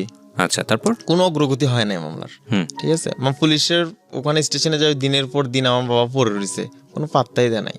তারপর যখন হচ্ছে না, দেখতেছে যে না, এটা সাথে সাথে বাবা ডিবিতে, কোর্টের পারমিশনে ডিবিতে ট্রান্সফার করে মামলা। জি। আচ্ছা, তো তখন ছিল ডিসি হাসান আলী মোহাম্মদ শৌকত স্যার, অত্যন্ত ভালো মানুষ একজন, অনেক হেল্পফুল একটা মানুষ। তো ওনার কাছে যাওয়ার পরে উনি সঞ্জয় বাবু নামে একজন ডিবি অফিসারের কাছে দিয়ে কেসটা উনি প্রায় মাসখানেক ইনভেস্টিগেশন করে। তো করার পরে উনি চলে যায় আবার বিদেশ, কঙ্গোতে। তখন দায়িত্ব পড়ে রাজেশ বড়ুয়া নামে একজন সিনিয়র ইন্সপেক্টর। উনি এখন কাউন্টার টেররিজমে আছে। আচ্ছা, উনি আমার কেসটা খুব সিরিয়াসলি হ্যান্ডেল করে, এত সিরিয়াসলি হ্যান্ডেল করে যে ওনার পকেট থেকে প্রায় 30-40 হাজার টাকার মতো নিজে খরচ করে। তো উনি প্রায় আসামে আমার ঘটনার 1 বছর পরে ধরা গেছে। 1 বছর পরে? জি। বাংলাদেশে অ্যাসিড ছুড়বেন তো মরবেন, এরকম একটা ব্যাপার আছে। জি। আমরা জানি আইনত ব্যাপারটা মৃত্যুদণ্ড। জি। এবং এটা খুব ভয়ঙ্কর রকম ভাবে হ্যান্ডেল করা হয়, শক্ত হাতে। জি। সেখানে আপনার এরকম একটা ঘটনা 2015 সালে ঘটেছে না? জি। তারপরে 2017 সালে, 2017 ফেব্রুয়ারি 10 তারিখ, মানে এই যে মাত্র 2 বছর আগের ঘটনা। হ্যাঁ, সেখানে 1 বছর লেগেছে আসামিকে অ্যারেস্ট করতে, আসামিকে ধরতে। অর্ধেক তো সময় খেয়ে ফেলছে পুলিশ। তারপর ডিবিতে যখন আসছে তখন কিন্তু বেশি দিন সময় লাগে না ভাইয়া।